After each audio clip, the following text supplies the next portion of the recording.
അല്ലാഹു തആല പരിശുദ്ധ ഖുർആനിലൂടെ പറയുന്നുണ്ട്, യാ അയ്യുഹല്ലദീന ആമനുത്തഖുല്ലാഹ വആമിനൂ ബിറസൂലിഹി യുഅ്തികും കിഫ്ലൈനി മിൻ റഹ്മതിഹി വയജ്അൽ ലക്കും നൂറൻ തംശൂന ബിഹി വയഗ്ഫിർ ലക്കും വല്ലാഹു ഗഫൂറുർ റഹീം. യാ അയ്യുഹല്ലദീന ആമനൂ, ഓ സത്യവിശ്വാസികളെ, ഓ മുഅ്മിനീങ്ങളെ, ഇത്തഖുല്ലാഹ്, നിങ്ങൾ അല്ലാഹുവിനെ ഭയക്കുന്നവരാകണം. ഇത്തഖുല്ലാഹ്, തഖ്വയുള്ളവരാകണം.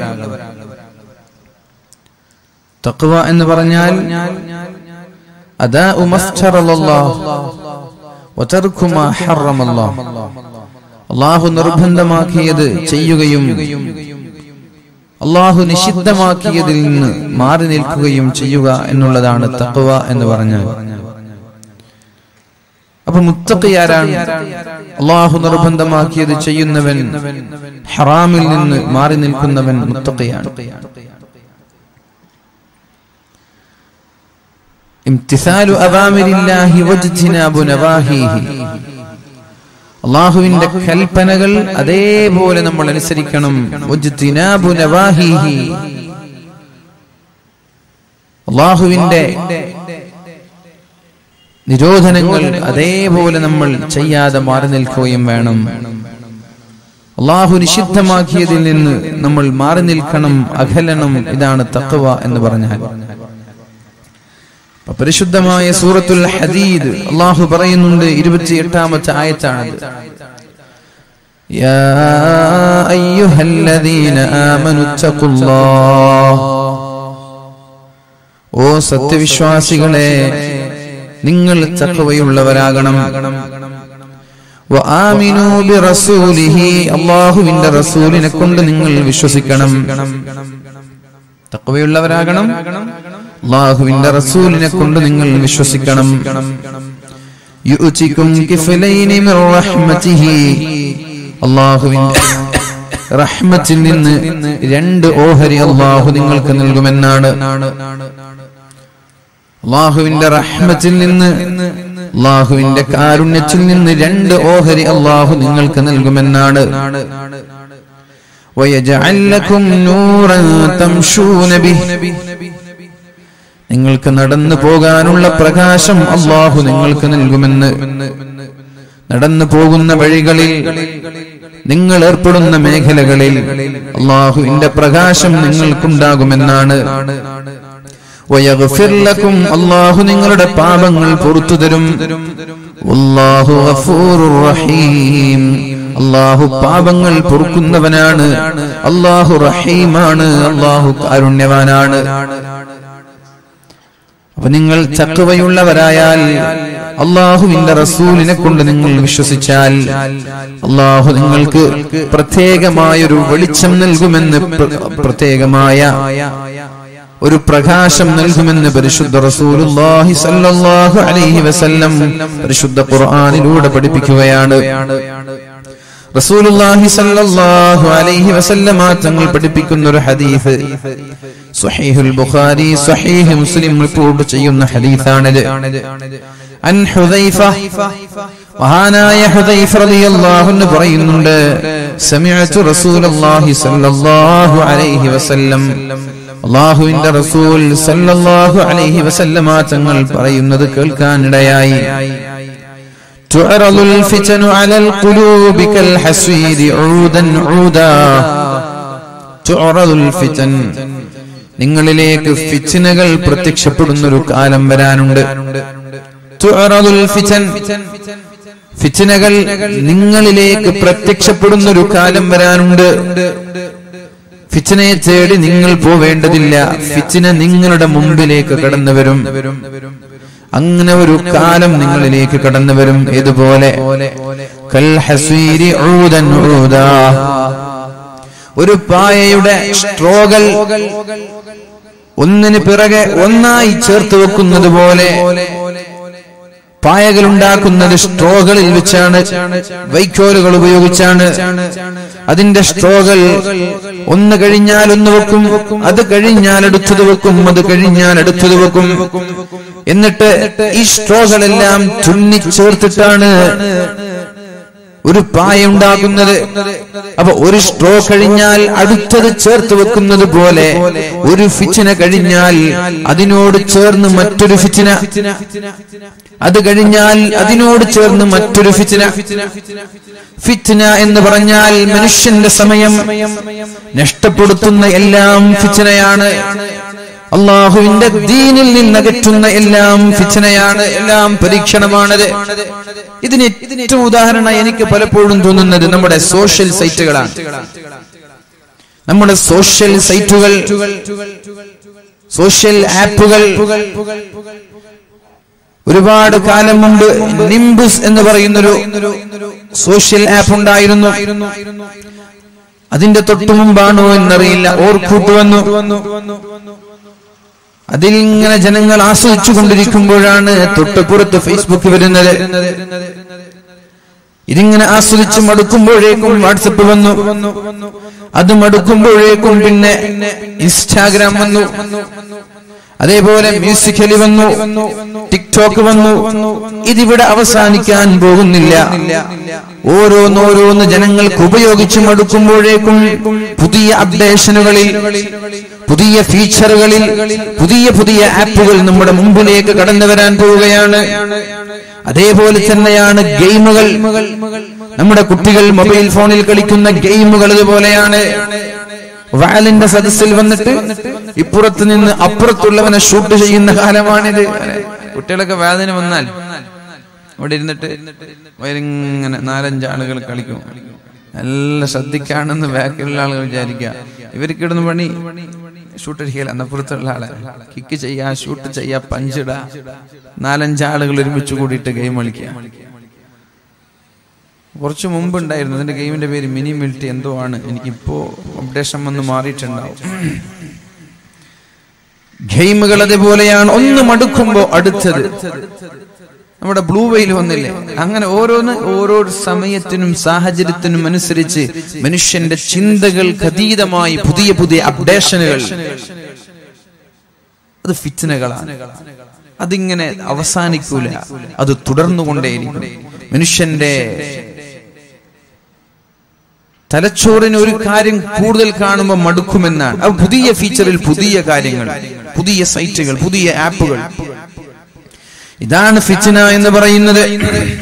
തുഅറദുൽ ഫിതൻ, നിങ്ങളിലേക്ക് ഫിത്നകൾ പ്രത്യക്ഷപ്പെടുമെന്നാണ് പറഞ്ഞത്. കൽ ഹസീരി ഊദൻ ഊദാ, പായകളുടെ സ്ട്രോകൾ ഒന്നിനു പിറകെ ഒന്നായി വെക്കുന്നത് പോലെ അത് കഴിഞ്ഞാൽ അടുത്തത്, അത് കഴിഞ്ഞാൽ അടുത്തത്, ഇങ്ങനെ ഒന്ന് കഴിഞ്ഞാൽ ഒന്ന്, അത് കഴിഞ്ഞാൽ ഒന്ന്. മനുഷ്യന്റെ സമയത്തെ നഷ്ടപ്പെടുത്തുന്ന, മനുഷ്യന്റെ വിലപ്പെട്ട സമയങ്ങളെ കൊന്നുകളയുന്ന, അല്ലാഹുവിന്റെ ഇബാദത്തിൽ നിന്ന് മനുഷ്യനെ മാറ്റി നിർത്തുന്ന രീതിയിൽ ഫിത്നകൾ കടന്നു വരുമെന്ന് മുഹമ്മദുർ റസൂലുള്ളാഹി സ്വല്ലല്ലാഹു അലൈഹി വസല്ലം. എന്നിട്ട് നബി തങ്ങൾ പറഞ്ഞു, ഫഅയ്യു ഖൽബിൻ ഉശ്രിബഹാ. ഇതൊക്കെ ഒരു രസകരമായി ആളുകൾക്ക് തോന്നിയാൽ, ഇന്ന് ജുമാ കഴിഞ്ഞപ്പോ ഒരു 3 ചെറുപ്പക്കാരനോട് പറഞ്ഞു, ഉസ്താദ് ഞങ്ങള് എല്ലാ സ്ഥലത്തും പോയി ടിക്ടോക്കിനെ കുറിച്ച് വാദം പറയണം. ഞാൻ പറഞ്ഞു, മുമ്പ് പറഞ്ഞിട്ടുണ്ടല്ലോ, മുമ്പ് പറഞ്ഞ ശരി, എല്ലാ സ്ഥലത്തും പോയിട്ട് പറയണം. സ്ത്രീകൾ, നമ്മുടെ പെൺമക്കൾ യാതൊരു നിയന്ത്രണമില്ലാതെ അവരുടെ ശരീരവും സൗന്ദര്യവും പൊതുജനങ്ങളുടെ മുമ്പിലേക്ക് അഴിച്ചുവിടുകയാണ്. ആടാനും പാടാനും ഒരു മടിയുമില്ല. ഏത് മക്കൾ അന്യപുരുഷന്റെ മുമ്പിൽ തല ഉയർത്താൻ പോലും മടിച്ചിരുന്ന നമ്മുടെ മക്കൾ പുതിയ പുതിയ വീഡിയോകൾ, ലിപ്സിങ്ങുകൾ, അഭിനയങ്ങൾ, ഡയലോഗുകൾ, നൃത്തങ്ങൾ.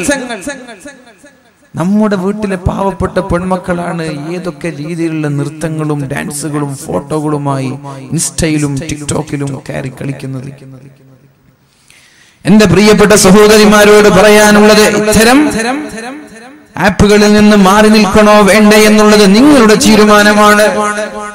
പക്ഷേ ഇവിടെ പറയുന്നത്, പൊതുജനങ്ങളുടെ മുമ്പിലേക്ക് നമ്മുടെ സൗന്ദര്യം പ്രകടിപ്പിക്കുന്നത്, നമ്മുടെ ഔറത്ത് പ്രകടിപ്പിക്കുന്നത് ഏത് രീതിയിലാണ് നമ്മൾക്ക് അംഗീകരിക്കാൻ കഴിയുക? ഔറത്ത് വെളിവാക്കിയതിന്റെ പേരിൽ ആദം നബി അലൈഹിസ്സലാമിനെ ഹവ്വാ ബീവി റളിയല്ലാഹു അൻഹയെ അല്ലാഹു തആല ഭൂമിയിലേക്ക് പറഞ്ഞയച്ചിട്ടുണ്ട് ഔറത്ത് വെളിവാക്കിയതിന്റെ പേരിൽ. എന്നാൽ ജീവിതമാസകലം ഔറത്ത് വെളിവാക്കി പൊതുജനങ്ങളുടെ മുമ്പിലേക്ക് പിടിച്ചോ, കണ്ടോ, നോക്കിക്കോ, ആസ്വദിച്ചോ. എന്റെ സൗന്ദര്യം, എന്റെ കഴിവ്, എന്റെ ചുണ്ടുകൾ, എന്റെ കൺപീലികൾ, എന്റെ നെറ്റിത്തടങ്ങൾ, എന്റെ കവലുകൾ, എന്റെ ശരീരത്തിന്റെ ഓരോ ആകൃതിയും ഇന്ന് ആസ്വദിച്ചോ എന്ന് പറഞ്ഞ് പൊതുജനങ്ങളുടെ മുമ്പിലേക്ക് വലിച്ചെറിയുന്നത് അപകടങ്ങൾ വിളിച്ചു വരുത്താൻ കാരണമാകുമെന്ന് എന്റെ പ്രിയപ്പെട്ട സഹോദരിമാരോട് ഞാൻ പറയുകയാണ് സാന്ദർഭികമായി. ബനു ഇസ്രായേലുകാര് തകർന്നത് അവരുടെ സമുദായത്തിലെ സഹോദരിമാർ കാരണത്താലാണ്. ബനു ഇസ്രായേലുകാര് തകർന്നത് അവരുടെ സമുദായത്തിലെ സ്ത്രീകൾ കാരണത്താലാണ്. فإن أول فتنة كانت في بني إسرائيل ബനു ഇസ്രായേലിൽ ആദ്യമായി ഉണ്ടായ ഫിത്ന പെണ്ണ് കാരണത്താലാണ് എന്ന് മുഹമ്മദ് റസൂലുള്ളാഹി സ്വല്ലല്ലാഹു അലൈഹി വസല്ലം. പെണ്ണ് കാരണത്താലാണ് ബനു ഇസ്രായേലുകാർ നശിക്കാൻ കാരണം. അല്ലാഹു ഒരുപാട് നിഅമത്തുകൾ നൽകിയിട്ടുണ്ട്, ഒരുപാട് അനുഗ്രഹങ്ങൾ അല്ലാഹു നൽകിയിട്ടുണ്ട് ബനു ഇസ്രായേലുകാർക്ക്. പക്ഷേ അവിടുത്തെ സ്ത്രീകൾ അഴിഞ്ഞാടിയപ്പോൾ ആ സമുദായത്തെ അല്ലാഹു നശിപ്പിച്ചു കളഞ്ഞു എന്ന് മുഹമ്മദ് റസൂലുള്ളാഹി. എങ്ങനെയാണ് അവർ അഴിഞ്ഞാടിയത്? അവരിൽ ചില ആളുകൾ ഹീൽഡ് ചെരുപ്പ് ധരിച്ച് പുറത്തിറങ്ങി എന്നുള്ളതാണ്. നീളമില്ലാത്ത പെൺകുട്ടികളൊക്കെ പൊതുജനങ്ങളെ വശീകരിക്കാൻ വേണ്ടി ഹീൽഡ് ചെരുപ്പിട്ട് പുറത്തിറങ്ങും. അന്നുള്ളതല്ല, ഇന്നുമുണ്ടതൊക്കെ. എന്തിനേറെ മോതിരം ധരിക്കുമ്പോൾ വരെ അവിടുത്തെ സ്ത്രീകളുടെ ലക്ഷ്യം എന്താണ്? ഈ മോതിരം ധരിക്കുന്നതിൽ വരെ സ്ത്രീകളുടെ ലക്ഷ്യം ഈ മോതിരത്തിന്റെ താഴ്ഭാഗത്ത് നല്ല സുഗന്ധമുള്ള മിസ്ക് അവർ പുരട്ടാറുണ്ടായിരുന്നു. നല്ല സുഗന്ധമുള്ള പെർഫ്യൂമുകൾ, മിസ്കുകൾ, കസ്തൂരി. എന്നിട്ട് അവരെന്ത് ചെയ്യും? പൊതുജനങ്ങളുള്ള സമയങ്ങളിൽ, ആളുകൾ ഒരുമിച്ച് കൂടിയ സ്ഥലങ്ങളിൽ ഈ മോതിരം അവർ ഇളക്കാറുണ്ടായിരുന്നു. അപ്പോ അതിന്റെ അകത്തലങ്ങളിൽ നിന്ന് പരന്നു വരുന്ന സുഗന്ധം ജനങ്ങളുടെ മൂക്കിലേക്കെത്തും. ആളുകൾ നോക്കും, ആരാണിത്, എവിടെയാണ് ഈ സുഗന്ധം, എവിടെ? അപ്പൊ ഈ പെണ്ണിനെ കാണും, പെണ്ണിന്റെ പിന്നാലെ പോകും. ഈ രീതിയിൽ ബനു ഇസ്രായേലുകാര് പഴയ കാലത്ത് അന്നത്തെ അപ്ഡേഷനാണത്. അന്ന് ജനങ്ങളെ വശീകരിക്കാനുള്ള വഴിയാണിത്. ഇന്നത്തെ വശീകരിക്കുന്ന വഴിയാണ് ടിക്ടോക്ക് എന്ന് പറയുന്നത്. ഇന്നിപ്പോ പെൺകുട്ടികൾ മോതിരത്തിന്റെ താഴെ ഇട്ടിട്ട് മിസ്കും പെർഫ്യൂമും കൂൾ വാട്ടറൊക്കെ അടിച്ചു പോയാൽ ഒരു കുഞ്ഞുമോന് നോക്കൂല. കാരണം എല്ലാവരും കൂൾ വാട്ടർ അടിക്കുന്നതാണ്. അന്നത്തെ സൗകര്യങ്ങളായിരുന്നു, അത് വെച്ച് അവർ ചെയ്തു. ഇന്നത്തെ സൗകര്യം വെച്ച് നമ്മൾ ചെയ്യുന്നു. മഹാനായ മുആവിയ റളിയല്ലാഹു അൻഹു ഹജ്ജിന്റെ സമയത്ത് മിമ്പറിന്റെ മുകളിൽ കയറി ഒരു കെട്ടുമുടിയുണ്ട്, അദ്ദേഹത്തിന്റെ കയ്യിൽ ഒരു കെട്ടുമുടിയുണ്ട്. എന്നിട്ട് അവിടെ കൂടിയിരിക്കുന്ന ആലിമീങ്ങളുടെ മുഖം നോക്കി ചോദിച്ചു, എന്തേ നിങ്ങൾ മിണ്ടാത്തത്, എന്തേ നിങ്ങൾ പ്രതികരിക്കാത്തത്? ഈ മുടിക്കെട്ടുകൾ അല്ലാഹുവിന്റെ ഹബീബ് നിരോധിച്ചതല്ലയോ? ചെറിയ മുടികളുള്ള പെൺകുട്ടികൾ, നല്ല അയൺ ചെയ്ത മുടികൾ, വെപ്പ് മുടികൾ തന്റെ തലയിൽ വെച്ചുകൊണ്ട് മറ്റുള്ളവരെ വശീകരിക്കുന്ന ഒരു കാലമുണ്ടായിരുന്നു. അതേപോലെ പാദസരങ്ങളിൽ ശബ്ദമുണ്ടാക്കുന്ന പാദസരങ്ങൾ ധരിച്ച് ആളുകളുള്ള വഴിയിലൂടെ വച്ച് നടന്നു പോകുന്ന പെൺകുട്ടികൾ. ഇതെല്ലാം അല്ലാഹുവിന്റെ ഹബീബിന്റെ കാലത്ത്, ബനു ഇസ്രായേലുകാരുടെ കാലത്ത് മറ്റുള്ളവരെ വശീകരിക്കാൻ വേണ്ടി ഉപയോഗിച്ച മീഡിയകളാണ്. എന്നാൽ ഇന്ന് നമ്മൾ ഉപയോഗിക്കുന്നത് ടിക്ടോക്കാണ്, മ്യൂസിക്കലിയാണ്, ഇൻസ്റ്റയാണ്, ഫേസ്ബുക്കാണ്, വാട്സപ്പാണ്. തന്റെ മനോഹരമായ ഫോട്ടോകൾ ഇന്ന് കണ്ടോളൂ, പിടിച്ചോളൂ, നോക്കിക്കോളൂ. തന്റെ മനോഹരമായ വീഡിയോകൾ ചുണ്ടുകൾ ചുവപ്പിച്ച്, മുഖം വെളുപ്പിച്ച്, തന്റെ ഹിജാബ് കൂർപ്പിച്ച് ജനങ്ങളിലേക്ക് അയച്ചു കൊടുക്കാൻ, ആസ്വദിക്കാനും വേണ്ടുവോളം നോക്കാനും വേണ്ടി. ഇത് തന്നെയല്ലേ ടെംപ്റ്റേഷൻ എന്ന് പറയുന്നത്? ഇത് തന്നെയല്ലേ ജനങ്ങളെ ആകർഷിപ്പിക്കുക എന്ന് പറഞ്ഞാൽ ഇത് തന്നെയല്ലേ? അത് കാരണത്താൽ ബനു ഇസ്രായേലുകാർ നശിച്ചുവെങ്കിൽ എന്റെ പ്രിയപ്പെട്ട മുസ്ലിം സഹോദരിമാരോട് പറയാനുള്ളത്, നമ്മുടെ സമുദായം തകർന്ന് തരിപ്പണമാകും. പരാജയത്തിന്റെ കൈപ്പുനീര് കുടിക്കേണ്ടി വരും നമ്മുടെ സമുദായം. ഈ ഒരു ആഭാസം നിരന്തരമായി തുടരുകയാണെങ്കിൽ, ഈ ഒരു ആഭാസം തുടർന്നാൽ പരാജയത്തിന് ഇനി കാത്തിരിക്കാനില്ല. പരാജയത്തിന് കാത്തിരിക്കാനില്ല. ഹബീബിന്റെ കാലത്ത് തന്നെ യജൂജ് മഅജൂജിന്റെ വൻമതിലുകൾക്ക് വിള്ളൽ വീണിട്ടുണ്ട് എന്ന് മുഹമ്മദ് റസൂലുള്ളാഹി സ്വല്ലല്ലാഹു അലൈഹി വസല്ലം. ഹബീബിന്റെ കാലത്ത് യജൂജ് മഅജൂജിന്റെ വൻമതിലുകൾക്ക് വിള്ളൽ വീണിട്ടുണ്ട് എന്നാണ്. എന്നാൽ ആ വിള്ളലുകൾക്ക് വലിപ്പം കൂടി ഇതാ നമ്മൾ നശിക്കാൻ പോവുകയാണ്, തകരാൻ പോവുകയാണ്, പരാജയത്തിന്റെ കൈപ്പുനീര് കുടിക്കാൻ പോവുകയാണ്. അതുകൊണ്ട് എന്റെ പ്രിയപ്പെട്ട സഹോദരിമാരോട് പറയാനുള്ളത്, ഇത്തരം മീഡിയകളിൽ നിന്ന് മാറി നിൽക്കണം എന്നല്ല ഞാൻ പറയുന്നത്. അത് നിങ്ങളുടെ ഇഷ്ടമാണ്. ഹലാലായ രീതിയിൽ എങ്ങനെ ഉപയോഗിക്കാൻ പറ്റുമെന്ന് നിങ്ങളാണ് ആലോചിക്കേണ്ടത്. അപ്പൊ നമ്മൾ എന്ത് ചെയ്യണം? എന്താണ് ഇനി നമ്മൾ ചെയ്യേണ്ടത്? നമ്മുടെ വീഡിയോകളും നമ്മുടെ ഫോട്ടോകളും നമ്മുടെ ഫാമിലി സർക്കിളിന്റെ അകത്ത് തന്നെ ആയിക്കോട്ടെ, പുറം ലോകത്തേക്ക് വേണ്ട, പൊതുജനങ്ങളുടെ മുമ്പിലേക്ക് വേണ്ട. നിന്റെ ആങ്ങളമാർ, നിന്റെ ഭർത്താക്കന്മാര്, നിന്റെ മക്കള്, നിന്റെ വീട്ടുകാര് കണ്ടോട്ടെ, കുഴപ്പമില്ല. നിന്റെ അഭിനയം, നിന്റെ സൗന്ദര്യം, നിന്റെ ശരീരം, നിന്റെ വസ്ത്രം, നിന്റെ എല്ലാ അക്ഷരങ്ങളും നിന്റെ വീട്ടുകാര് കണ്ടോട്ട് ഒരു കുഴപ്പമില്ല. പക്ഷേ പൊതുജനങ്ങളുടെ മുമ്പിലേക്ക് പ്രദർശിപ്പിക്കുന്നത്, അന്യപുരുഷന്മാരുടെ മുമ്പിലേക്ക് നീ പബ്ലിഷ് ചെയ്യുന്നത് തെറ്റ് തന്നെയാണ്. മുസ്ലിം സമുദായത്തിന് തെറ്റാണ്. ഇനി ലിബറലിസം തലക്ക് പിടിച്ച ആളുകൾ, സോഷ്യലിസം തലക്ക് പിടിച്ച ആളുകൾ, യുക്തിവാദം തലക്ക് പിടിച്ച ആളുകൾ, ഫെമിനിസം തലക്ക് പിടിച്ച ആളുകൾ, നിങ്ങൾക്ക് സുഖമില്ലേ എന്ന് ചോദിച്ചാൽ പറയാനുള്ളത് ഇത് എന്റെ അഭിപ്രായമല്ല, മുസ്ലിമീങ്ങൾ പറയുന്നത് അള്ളാഹുവിന്റെ തീരുമാനമാണ്, അള്ളാഹുവിന്റെ പരിശുദ്ധ ഖുർആനിന്റെ തീരുമാനമാണ്. നമ്മുടെ സ്വയം തീരുമാനമല്ല നമ്മൾ ഇവിടെ പറയുന്നത്. അതുകൊണ്ട് അംഗീകരിക്കേണ്ടവർക്ക് അംഗീകരിക്കാം, അല്ലാത്തവർക്ക് തള്ളിക്കളയാം. ലക്കും ദീനുക്കും വലിയ ദീൻ. നിങ്ങൾക്ക് നിങ്ങളുടെ മതം, ഞങ്ങൾക്ക് ഞങ്ങളുടെ മതം. ഞങ്ങളത് പറയും. മുസ്ലിമീങ്ങളായ കാലത്തോളം ഞങ്ങളത് പറയും, പറഞ്ഞുകൊണ്ടേയിരിക്കും. നന്നാവേണ്ടവർക്ക് നന്നാവാം, അല്ലാത്തവർക്ക് ഒഴിവാവാം. ഈ അടുത്ത് എ റഹ്മാന്റെ ഒരു മകളുടെ ഫോട്ടോ ഫേസ്ബുക്കിലൊക്കെ ഒരു പ്രാകൃത വേഷം എന്ന രീതിയിൽ പലരും ഷെയർ ചെയ്യുകയുണ്ടായി. എ റഹ്മാന്റെ എന്തോ ഒരു അവാർഡ് വേളയിൽ അദ്ദേഹത്തിന്റെ മകൾ പർദ്ദ ധരിച്ചു, മുഖം മറച്ചു, എന്നിട്ട് മുഖവും മുഖയും ഒന്നും കാണാതെ ഏതോ ഒരു അവാർഡ് സ്വീകരിക്കാൻ വേണ്ടി വന്ന ഒരു ഫോട്ടോ. അദ്ദേഹത്തിനെതിരെ പലരും കുതിര കയറി. നിങ്ങൾ ഇങ്ങനെയാകുമെന്ന് ഞങ്ങൾ വിചാരിച്ചില്ല, ഇത്രത്തോളം അപരിഷ്കൃതനാകുമെന്ന് വിചാരിച്ചില്ല. അദ്ദേഹം എന്ത് ചെയ്തു? അദ്ദേഹത്തിന്റെ ഭാര്യയുടെയും മറ്റൊരു മകളുടെയും ഫോട്ടോ അദ്ദേഹം ഫേസ്ബുക്കിൽ ഇട്ടിട്ട് പറഞ്ഞു, അതവളുടെ ഇഷ്ടമാണ്, ഞാൻ അവളെ തടയാൻ പോയില്ല. എന്റെ ഒരു ഭാര്യ തലമറക്കാതെ ജീവിക്കുന്നുണ്ട്, എന്റെ ഒരു മകളും തലമറക്കാതെ ജീവിക്കുന്നുണ്ട്, ഞാൻ അവളെയും തടഞ്ഞില്ല. ഇപ്പുറത്തൊരു പെണ്ണ് പർദ്ദ ധരിച്ച്, മുഖം ധരിച്ച്, കയ്യൊറ ധരിച്ച് ജീവിക്കുന്നുണ്ട്, അവളെയും ഞാൻ തടഞ്ഞില്ല. എന്നാൽ യുക്തിവാദികൾക്ക് എന്താ വേണ്ടത്? തലമറക്കാതെ ശരീരത്തിന്റെ ഔറത്ത് മറച്ച ആളുകളെ ഒരു പിതാവ് തടയുന്നത് അവർക്ക് ഇഷ്ടമല്ല. ഏതെങ്കിലും ഒരു പെണ്ണ് തലമറക്കാതെ ഔറത്ത് മറക്കാതെ പൊതുജനങ്ങൾക്കിടയിൽ ഇറങ്ങുകയും അതിന്റെ പേരിൽ പിതാവ് ശകാരിക്കുകയും ചെയ്താൽ കുതിര കയറാൻ ഇവിടെ യുക്തിവാദികൾ വരും. അദ്ദേഹത്തിന്റെ ഭാര്യയും മകളും തലമറക്കാത്തതിൽ അവർക്ക് യാതൊരു കുഴപ്പമില്ല, മുഖം മറക്കാത്തതിൽ കുഴപ്പമില്ല, ശരീരത്തിന്റെ അവയവങ്ങൾ മറക്കാത്തതിൽ അവർക്ക് കുഴപ്പമില്ല. അവരുടെ കുഴപ്പം ഒരു പെണ്ണ് അവളുടെ സ്വന്തഷ്ടപ്രകാരം, അവളുടെ സ്വയം ആഗ്രഹപ്രകാരം ശരീരം മുഴുവനും മറച്ചാൽ യുക്തിവാദികളെ നിങ്ങൾക്കെന്ത്, ഫെമിനിസ്റ്റുകളെ നിങ്ങൾക്കെന്ത്, ലിബറലിസം തലക്ക് പിടിച്ച നിരീശ്വരവാദികളെ നിങ്ങൾക്കെന്ത്? ഓരോ ആളുകളുടെ ഇഷ്ടമല്ലേ ഓരോ ആളുകൾ വേഷം ധരിക്കുന്നത്, ഓരോ ആളുകൾ വസ്ത്രം ധരിക്കുന്നത്, ഓരോ ആളുകളുടെ ഇഷ്ടമല്ലേ ചൊറിയാൻ വരരുത്. നിങ്ങൾക്ക് ഇഷ്ടമുള്ളത് നിങ്ങൾക്ക് ധരിക്കാം, നമ്മൾക്ക് ഇഷ്ടമുള്ളത് നമ്മൾ ധരിക്കുന്നത്ര മാത്രം. അത് തന്നെയാണ് വാതിലും ഒരാളെയും ഇവിടെ നിർബന്ധിക്കാൻ പോകുന്നില്ല. നിങ്ങൾ അത് തന്നെ ധരിക്കണം, അത് തന്നെ ചെയ്യണം. ഒരാൾക്കും ഇവിടെ നിർബന്ധമില്ല. വേണ്ടവർക്ക് കേൾക്കാം, അല്ലാത്തവർക്ക് തള്ളാം. അതാണ് നമ്മുടെ വാദിന്റെ ഉദ്ദേശം. ഇവിടുത്തെ വാദകൾ വേണ്ടവർക്ക് കൊള്ളാം, അല്ലാത്തവർക്ക് തള്ളാം. വേണ്ടവർക്ക് ഉൾക്കൊള്ളാം, അല്ലാത്തവർക്ക് അവഗണിക്കാം. ഒരാളെയും നിർബന്ധിപ്പിച്ചത് ചെയ്യണമെന്ന് ഇസ്ലാം എവിടെയും പറയുന്നില്ല.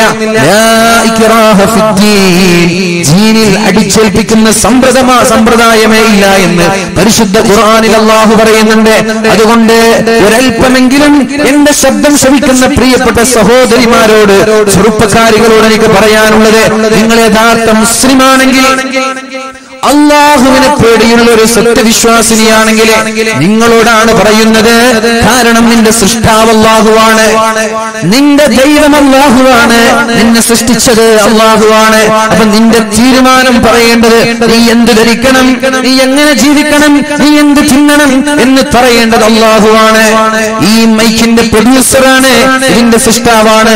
ഇതെങ്ങനെ ഉപയോഗിക്കണം എന്ന് പറയേണ്ടത്, എത്ര വാട്ട്സ് വേണം, ഇതിന്റെ ആംപ്ലിഫയർ എങ്ങനെ വേണം, ഇതിന്റെ മിക്സർ എങ്ങനെ വേണം, എല്ലാം പറയേണ്ടത്. ഇത് എത്ര കാലം ഉപയോഗിക്കണം, ഏത് രീതിയിൽ ഓപ്പറേറ്റ് ചെയ്യണം, ഇതെല്ലാം പറയേണ്ടത് ഇതിന്റെ നിർമ്മാതാവാണ്, മൊബൈൽ ഫോണിന്റെ നിർമ്മാതാക്കളാണ്. ഇതെങ്ങനെ ഉപയോഗിക്കണമെന്ന് പറയേണ്ടത്, വെള്ളത്തിലിടണോ ഇടേണ്ടേ എന്ന് പറയേണ്ടത്, വെള്ളത്തിലിടാൻ പറ്റുമോ ഇല്ലേ എന്ന് പറയേണ്ടത് ഇതിന്റെ നിർമ്മാതാക്കളാണ്.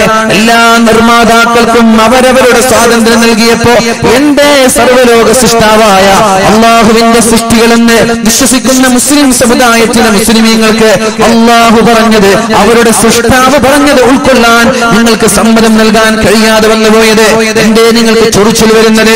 അതുകൊണ്ട് എന്റെ ശബ്ദം ശ്രവിക്കുന്ന പ്രിയപ്പെട്ട സഹോദരിമാരോട് പറയാനുള്ളത്, നമ്മൾ എന്ത് ചെയ്യണം? അള്ളാഹുവിനെ പേടിയുള്ളവരാണെങ്കിൽ അല്ലെങ്കിൽ കുഴപ്പമില്ല, ദീനിൽ വിശ്വസിക്കുന്നവരാണെങ്കിൽ ഇത്തരം ആഭാസങ്ങളിൽ നിന്ന് മാറി നിൽക്കണം.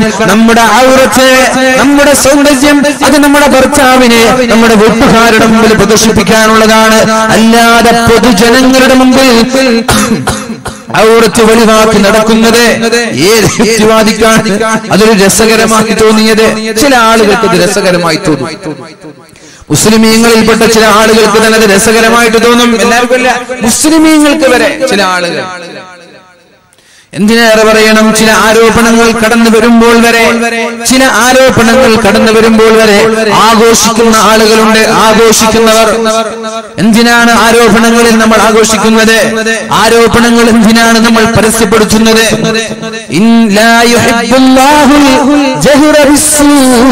അള്ളാഹുവിന് തിന്മയെ ഒരിക്കലും പരസ്യപ്പെടുത്തുന്നത് അള്ളാഹുവിന് ഇഷ്ടമല്ല. തിന്മകളെ പരസ്യപ്പെടുത്തുന്നത് അള്ളാഹുവിന് ഇഷ്ടമല്ല എന്ന് അള്ളാഹു തആല പരിശുദ്ധ ഖുർആനിലൂടെ നമ്മൾക്ക് പഠിപ്പിച്ചു തരുന്നുണ്ട്. ആര് തിന്മ ചെയ്താലും അത് പരസ്യപ്പെടുത്താൻ പാടില്ല എന്നാണ്. ഞാൻ ചെയ്താൽ ഞാനത് മറ്റൊരാളോട് പറയാൻ പാടില്ല, നിങ്ങൾ ചെയ്താൽ ഞാനും അത് മറ്റൊരാളോട് പറഞ്ഞു കൊടുക്കാൻ പാടില്ല. ഞാൻ ചെയ്തത് നിങ്ങൾ മറ്റുള്ളവരുടെ മുമ്പിൽ പരസ്യപ്പെടുത്തരുത്, നിങ്ങൾ ചെയ്തത് ഞാനും പരസ്യപ്പെടുത്തരുത്. ഇനി സ്വന്തമായി ഒരു തെറ്റ് ചെയ്തിട്ട് അതും മറ്റൊരാളോട് പറയാൻ പാടില്ല. തിന്മകളെ വളരെ രഹസ്യമാക്കണമെന്ന് പരിശുദ്ധ ഖുർആൻ നമ്മോട് പഠിപ്പിക്കുന്നുണ്ട്. ലാ യുഹിബ്ബുല്ലാഹുൽ ജഹ്റ ബിസ്സൂ, തിന്മകൾ നിങ്ങൾ ഒരിക്കലും പരസ്യമാക്കാൻ പാടില്ല എന്ന് പരിശുദ്ധ ഖുർആനിൽ അല്ലാഹു പഠിപ്പിക്കുന്നുണ്ട്. അല്ലാഹു നമ്മൾക്ക് ബോധം നൽകട്ടെ. പറഞ്ഞു വരുന്ന വിഷയം, തുഅറദുൽ ഫിത്നു അലൽ ഖുലൂബി കൽ ഹസീരി ഊദൻ ഊദാ, ഫിത്നകൾ ഒന്നിന് പുറകെ ഒന്നായി നമ്മളിലേക്ക് കടന്നു വരും. ഫമൻ ഉശ്രിബഹാ ഫഅയ്യു ഖൽബിൻ ഉശ്രിബഹാ, ഇതൊക്കെ ഒരു രസകരമായി ഒരാൾക്ക് തോന്നിയാൽ, ഇതൊക്കെ രസകരമായി ഒരാൾക്ക് തോന്നിയാൽ ഫഅയ്യു ഖൽബിൻ ഉശ്രിബഹാ, എന്തെന്നില്ലാത്ത രസമാണ്. രാവിലെ ഇരുന്നാൽ ടിക്ടോക്ക് 1.5 GB തീരുമ്പോഴാണ് പല ആളുകൾക്കും അറിയുന്നത്. പല ആളുകൾ അംബാനിയുമായിട്ട് ഫൈറ്റ് ചെയ്യാണ്. 1.5 GB തീർക്കാതെ ഞാൻ ഉറങ്ങൂല എന്ന് വാശി പിടിക്കുന്ന ചെറുപ്പക്കാർ വരെയുണ്ട്. തീർത്താൽ എന്താ? അംബാനിക്ക് ലാഭമുണ്ടാകും. ഒരു MB ബാക്കി വെച്ചാൽ അംബാനിക്ക് ലാഭം ഉണ്ടാകും. അതുകൊണ്ട് ആ ഒരു MB കൂടി ഞാൻ തീർത്തിട്ട് കിടന്നുറങ്ങട്ടെ. ഇതുവരെ ചിന്തിക്കുന്ന ചെറുപ്പക്കാരുണ്ട് അംബാനിയോട് ഫൈറ്റ് ചെയ്യാൻ. വലിയ ബിസിനസ്സുകാരല്ലേ, 1.5 GB പിടിച്ചിട്ട് ഫൈറ്റ് ചെയ്യാൻ തീരാൻ വേണ്ടിയിട്ട് അംബാനിയോട്.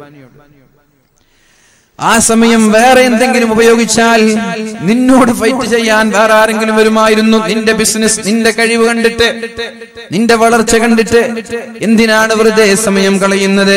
ഫയ്യു ഖൽബിൻ ഉശ്രിബഹാ, ഞാൻ തമാശ പറഞ്ഞതല്ല, ഇത് ഞാൻ തമാശ പറഞ്ഞതല്ല, ഒരാൾ എന്നോട് പറഞ്ഞതാണ്. ഇങ്ങനെ നോക്കി നിൽക്കുക. അപ്പൊ ഞാൻ ചോദിച്ചു, എന്തിനാ വെറുതെ സമയം കളയുന്നത്? പറഞ്ഞു, ഇത് രാത്രി 12 മണിക്ക് മുമ്പ് എനിക്ക് 1.5 GB തീർക്കണം, ഫർള് കിഫയാണിത്. തീർത്തില്ലെങ്കിൽ ഉറക്കം വരൂല, തീർക്കണം 1.5 GB. ആയിക്കോട്ടെ. ഫഅയ്യു ഖൽബിൻ ഉശ്രിബഹാ, ഇതൊക്കെ രസകരമായ ഒരാൾക്ക് തോന്നുകയാണെങ്കിൽ നുകിത ഫീഹി നുക്തതുൻ സൗദാ, അവരുടെ ഹൃദയങ്ങളിൽ അല്ലാഹു കറുത്ത പുള്ളികൾ ഇട്ട് കൊടുക്കുമെന്ന് മുഹമ്മദുർ റസൂലുള്ളാഹ്. മനുഷ്യന്റെ ഹൃദയങ്ങളിൽ അല്ലാഹു കറുത്ത പുള്ളി ഇട്ട് കൊടുക്കുമെന്നാണ്. ഓരോ തിന്മകൾ ചെയ്യുന്നതിനനുസരിച്ച് മനുഷ്യന്റെ ഹൃദയങ്ങളിൽ അല്ലാഹു കറുത്ത പുള്ളികൾ ഇട്ട് കൊടുക്കുമെന്നാണ്. അതാണ് ഞാൻ പറഞ്ഞത്, ചില അമലുകൾ അല്ലാഹു വെളിച്ചമാക്കി മാറ്റും. ചില അമലുകൾ കൊണ്ട് അല്ലാഹു തആല നമ്മുടെ ഹൃദയത്തെ പ്രകാശിപ്പിക്കുന്ന ഹൃദയമാക്കും. എന്നാൽ മറ്റു ചില അമലുകൾ കൊണ്ട് അല്ലാഹു നമ്മുടെ ഹൃദയത്തെ കറുത്ത പാറ പോലെ കറുകറുത്ത ഹൃദയമാക്കി മാറ്റും. അല്ലാഹു നമ്മുടെ ഹൃദയങ്ങളെ പ്രകാശിപ്പിക്കട്ടെ, വെളിച്ചമാക്കട്ടെ. അല്ലാഹു നമ്മുടെ ഹൃദയങ്ങളെയും നമ്മുടെ മുഖങ്ങളെയും അല്ലാഹു പ്രകാശിപ്പിക്കുന്നവരിൽ ഉൾപ്പെടുത്തട്ടെ.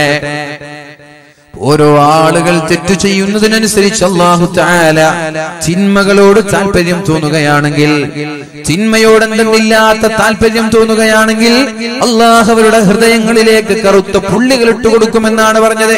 ഇൻസ്റ്റാഗ്രാം എന്ന് പറയും എന്തോ ഒരു രസമാണത്. ടിക്ടോക്ക് എന്ന് പറയുമ്പോൾ അതും വല്ലാത്ത രസമാണ്. മ്യൂസിക്കലി അതും വല്ലാത്ത രസമാണ്.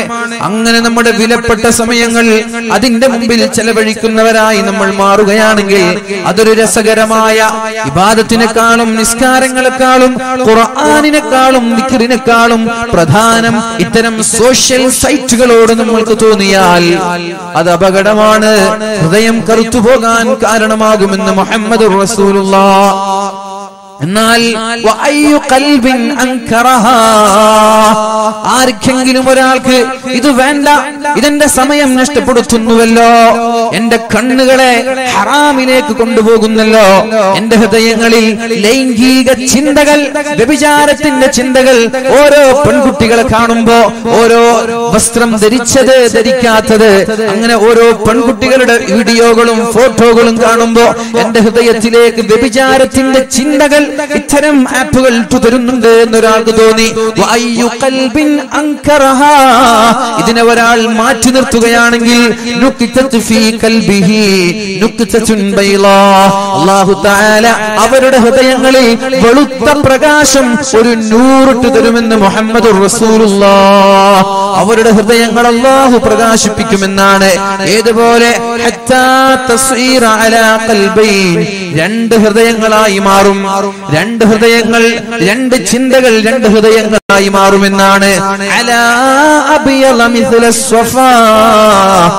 ഒന്ന് നല്ല പർവ്വതം, മനോഹരമായ സംശുദ്ധമായ സ്ഫടികം പോലെ, കളങ്കമില്ലാത്ത സ്ഫടികം പോലെ വെളിച്ചമുള്ള ഹൃദയമായി ഒരാളുടെ ശരീരം മാറുമെന്നാണ്.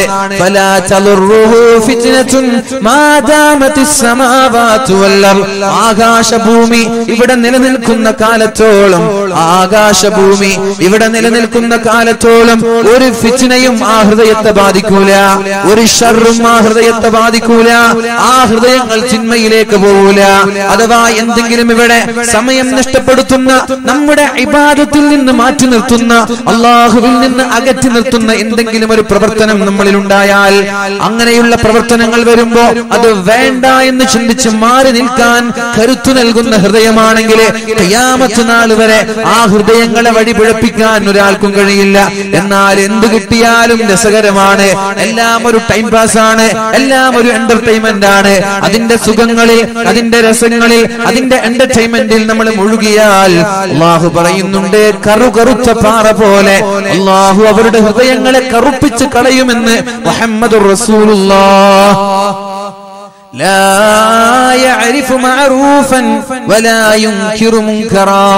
അവർക്ക് നന്മ ഏത് എന്ന് തിരിച്ചറിയാൻ കഴിയില്ല, തിന്മ ഏത് എന്ന് തിരിച്ചറിയാൻ കഴിയില്ല. അതുകൊണ്ട് രണ്ട് ഹൃദയങ്ങളാണ് ഇവിടെ ചർച്ച ചെയ്യാൻ പോകുന്നത്. ഒന്ന് വെളിച്ചമുള്ള ഹൃദയം, രണ്ട് കറുകറുത്ത ഹൃദയം. എവിടെയാണ് നമ്മൾ ഉൾപ്പെടേണ്ടത് എന്ന് നമ്മൾ തീരുമാനിക്കണം. നമ്മുടെ ഹൃദയം എങ്ങനെ വേണമെന്ന് തീരുമാനിക്കേണ്ടത് നമ്മളാണ്.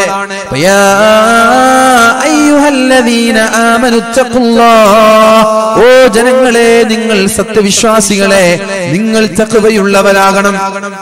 വആമിനൂ ബിറസൂലിഹി, അല്ലാഹുവിന്റെ റസൂലിനെ കൊണ്ട് നിങ്ങൾ വിശ്വസിക്കണം. എന്നാൽ യുഅതികും കിഫ്ലൈനി മിർ റഹ്മതി, അല്ലാഹുവിന്റെ റഹ്മത്തിൽ നിന്ന് അല്ലാഹു തആല രണ്ട് ഇരട്ടി, അല്ലാഹു തആല രണ്ട് റഹ്മത്ത് നിങ്ങൾക്ക് അല്ലാഹു നൽകുമെന്നാണ്. അല്ലാഹുവിന്റെ കാരുണ്യത്തിൽ നിന്ന് രണ്ട് കാരുണ്യം അല്ലാഹു നിങ്ങൾക്ക് നൽകുമെന്നാണ്. രണ്ട് 2 ഓഹരി അല്ലാഹു നിങ്ങൾക്ക് നൽകുമെന്നാണ്. അത് മാത്രമാണോ വയജഅൽ ലക്കും നൂറൻ തംശൂന ബി, നിങ്ങൾക്ക് നടക്കാനുള്ള വഴി, നടക്കാനുള്ള വെളിച്ചം ഈ ഒരു അമല് കൊണ്ട് അല്ലാഹു നൽകുമെന്നാണ്. ആ ഒരു വിശ്വാസം കൊണ്ട്, ആ ഒരു തത്വ കൊണ്ട് അല്ലാഹു നിങ്ങൾക്ക് പ്രകാശം നൽകും. ആ പ്രകാശം കൊണ്ട് നിങ്ങൾക്ക് ജീവിക്കാൻ കഴിയുമെന്ന് പരിശുദ്ധ ഖുർആനിൽ അല്ലാഹു പറയുന്നുണ്ട്. മറ്റൊരായത്ത് കാണാം, ബിസ്മില്ലാഹിർ റഹ്മാനിർ റഹീം യൗമ തറൽ മുഅ്മിനീന വൽ മുഅ്മിനാതി യസ്ആ നൂറുഹും يوم ترى المؤمنين والمؤمنات يسعى نورهم بين أيديهم وبأيمانهم يوم ترى المؤمنين والمؤمنات, സത്യവിശ്വാസികളെയും വിശ്വാസിനികളെയും മുഅ്മിനീങ്ങളെയും മുഅ്മിനാത്തുകളെയും കാണുന്ന സന്ദർഭമെന്ന് ഓർത്തു നോക്ക് നിങ്ങൾ. നാളെ മഹ്ശറാ ലോകത്ത് പോയാൽ മുഅ്മിനീങ്ങളെ നിങ്ങൾക്ക് കാണാൻ കഴിയും, മുഅ്മിനാത്തുകളെയും നിങ്ങൾക്ക് കാണാൻ കഴിയും. എങ്ങനെയാണ് അവരെ കാണുന്നത്? യസ്ആ നൂറുഹും ബൈന ഐദീഹിം, അവരുടെ മുന്നിലൂടെ പ്രകാശം ഇങ്ങനെ പരന്നു പോകുന്നത് നിങ്ങൾക്ക് കാണാം. ഒരാൾ അവിടേക്ക് വരുമ്പോൾ അവിടെയുണ്ട് വെളിച്ചം, അവിടെയുണ്ട് പ്രകാശം. അവിടെ പോയാൽ അവിടെയും പ്രകാശമാണ്. അല്ലാഹുവിന്റെ ഹബീബിനെ കുറിച്ച് മഹദിയായ ആയിഷ ബീവി റളിയല്ലാഹു അൻഹ പറഞ്ഞിട്ടില്ലയോ, എന്റെ വീട്ടിലൊരു സൂചി വീണാൽ ഹബീബിന്റെ നെറ്റിത്തടത്തിലെ പ്രകാശം കൊണ്ടതെടുക്കാൻ കഴിയുമെന്ന്. ഹബീബിന്റെ നെറ്റിത്തടത്തിലെ പ്രകാശം, ചില ആലിമീങ്ങളുടെ മുഖത്തുണ്ടാകുന്ന പ്രകാശം, അതെന്തെന്നില്ലാത്ത വെളിച്ചമാണ്, എന്തെന്നില്ലാത്ത പ്രകാശമാണ്. ആ പ്രകാശം ലഭിക്കുന്നത് അവര് ചെയ്യുന്ന ചില അമലുകൾ കൊണ്ടാണ്. അതേ ഒരു പ്രകാശം ഇൻഷാ അല്ലാഹ് നമ്മുടെ മുഖത്തിനും ഇൻഷാ അല്ലാഹ് കിട്ടും. നമ്മൾ ഇതുപോലെയുള്ള ചില അമലുകൾ ചെയ്യേണ്ടതുണ്ട്.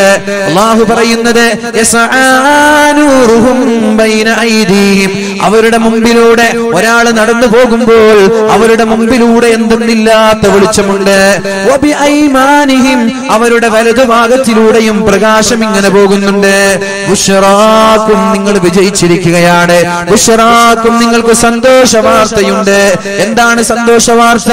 ബുശ്റാക്കുമുൽ യൗം, ഇന്ന് നിങ്ങൾക്ക് നൽകാനുള്ള സന്തോഷ വാർത്ത ജന്നാത്തുൻ തജ്രി മിൻ തഹ്തിഹൽ അൻഹാർ, നിങ്ങളുടെ കാൽ കീഴിലൂടെ മനോഹരമായ നദികൾ ഒഴുകുന്ന സ്വർഗ്ഗം നിങ്ങൾക്ക് നൽകാൻ പോവുകയാണ്.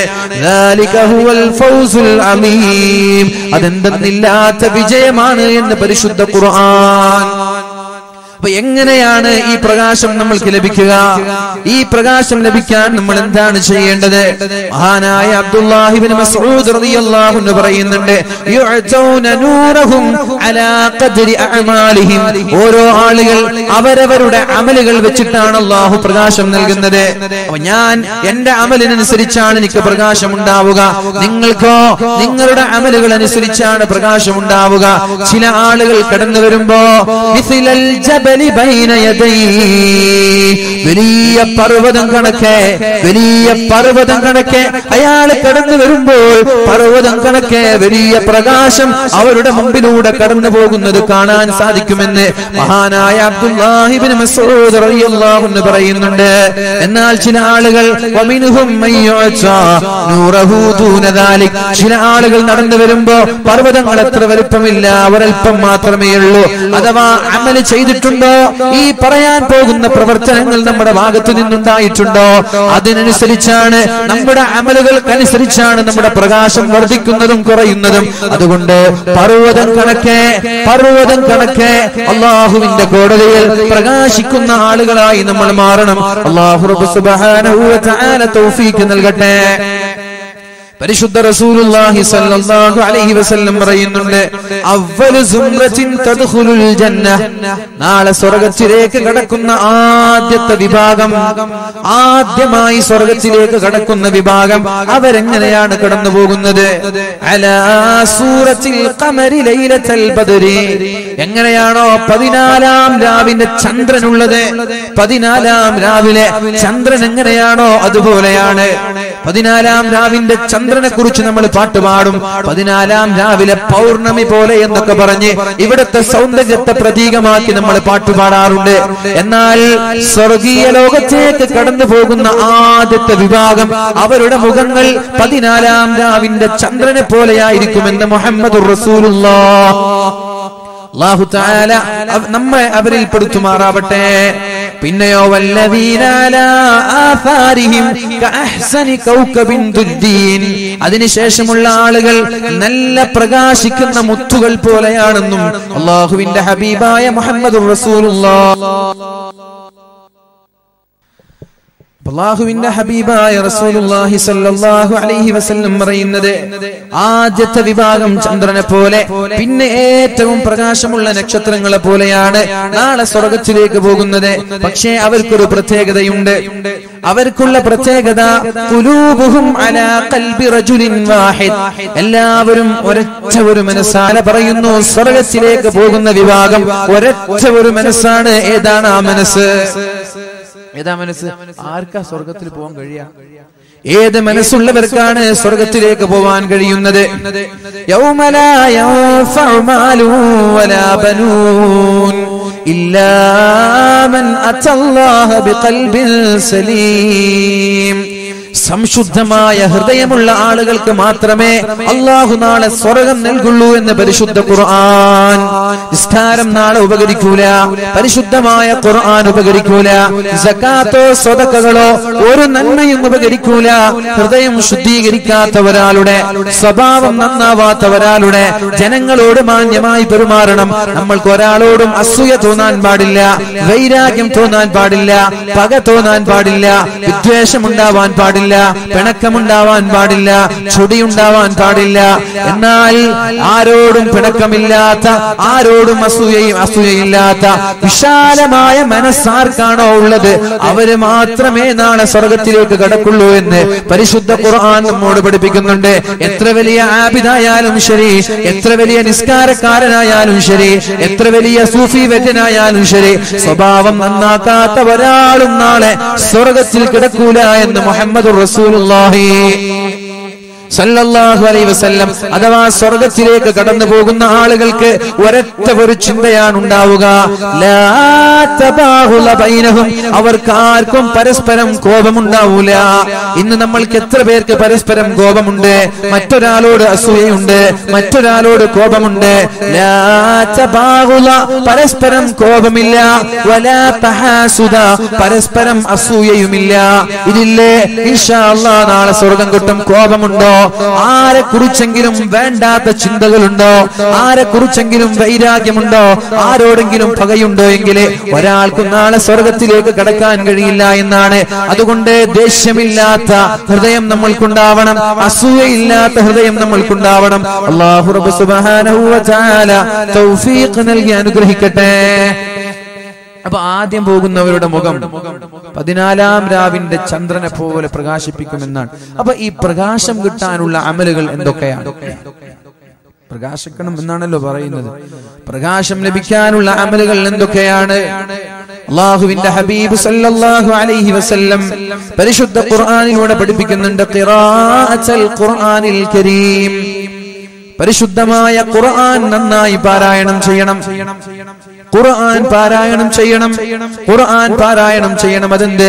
ഫഹുവസ് സിറാത്തുൽ മുസ്തഖീം. ഖുർആൻ എന്നുള്ളത് നമ്മൾക്ക് ചൊവ്വായ പാതയാണ്, സിറാത്തുൽ മുസ്തഖീമാണത്. വന്നൂറുൽ മുബീൻ, അത് വലിയൊരു വെളിച്ചമാണ്, പ്രകാശമാണ് ഖുർആൻ എന്ന് പറയുന്നത്. പരിശുദ്ധ ഖുർആൻ പറയുന്നുണ്ട്, വകദാലിക ഔഹൈനാ ഇലൈക റൂഹൻ മിൻ അംരിനാ മാ കുൻത തദ്രീ മൽ കിതാബു വലൽ ഈമാൻ. നബിയേ, വകദാലിക ഔഹൈനാ ഇലൈക, അങ്ങേക്ക് ഞാൻ വഹി നൽകുകയുണ്ടായി. റൂഹൻ മിൻ അംരിനാ, അല്ലാഹു തആലയാണ് വഹി ഇറക്കി കൊടുക്കുന്നത്. മാ കുൻത തദ്രീ മൽ കിതാബ്, നിങ്ങൾക്കറിയില്ല എന്താണ് ഈ കിതാബ് എന്ന്, നിങ്ങൾക്കറിയില്ല എന്താണ് ഈ ഖുർആൻ എന്ന്. വലൽ ഈമാൻ, എന്താണ് ഈമാൻ എന്ന് നിങ്ങൾക്കറിയില്ല. വലാകിൻ ജഅൽനാഹു നൂറൻ നഹ്ദി ബിഹി മൻ നശാഉ മിൻ ഇബാദിനാ.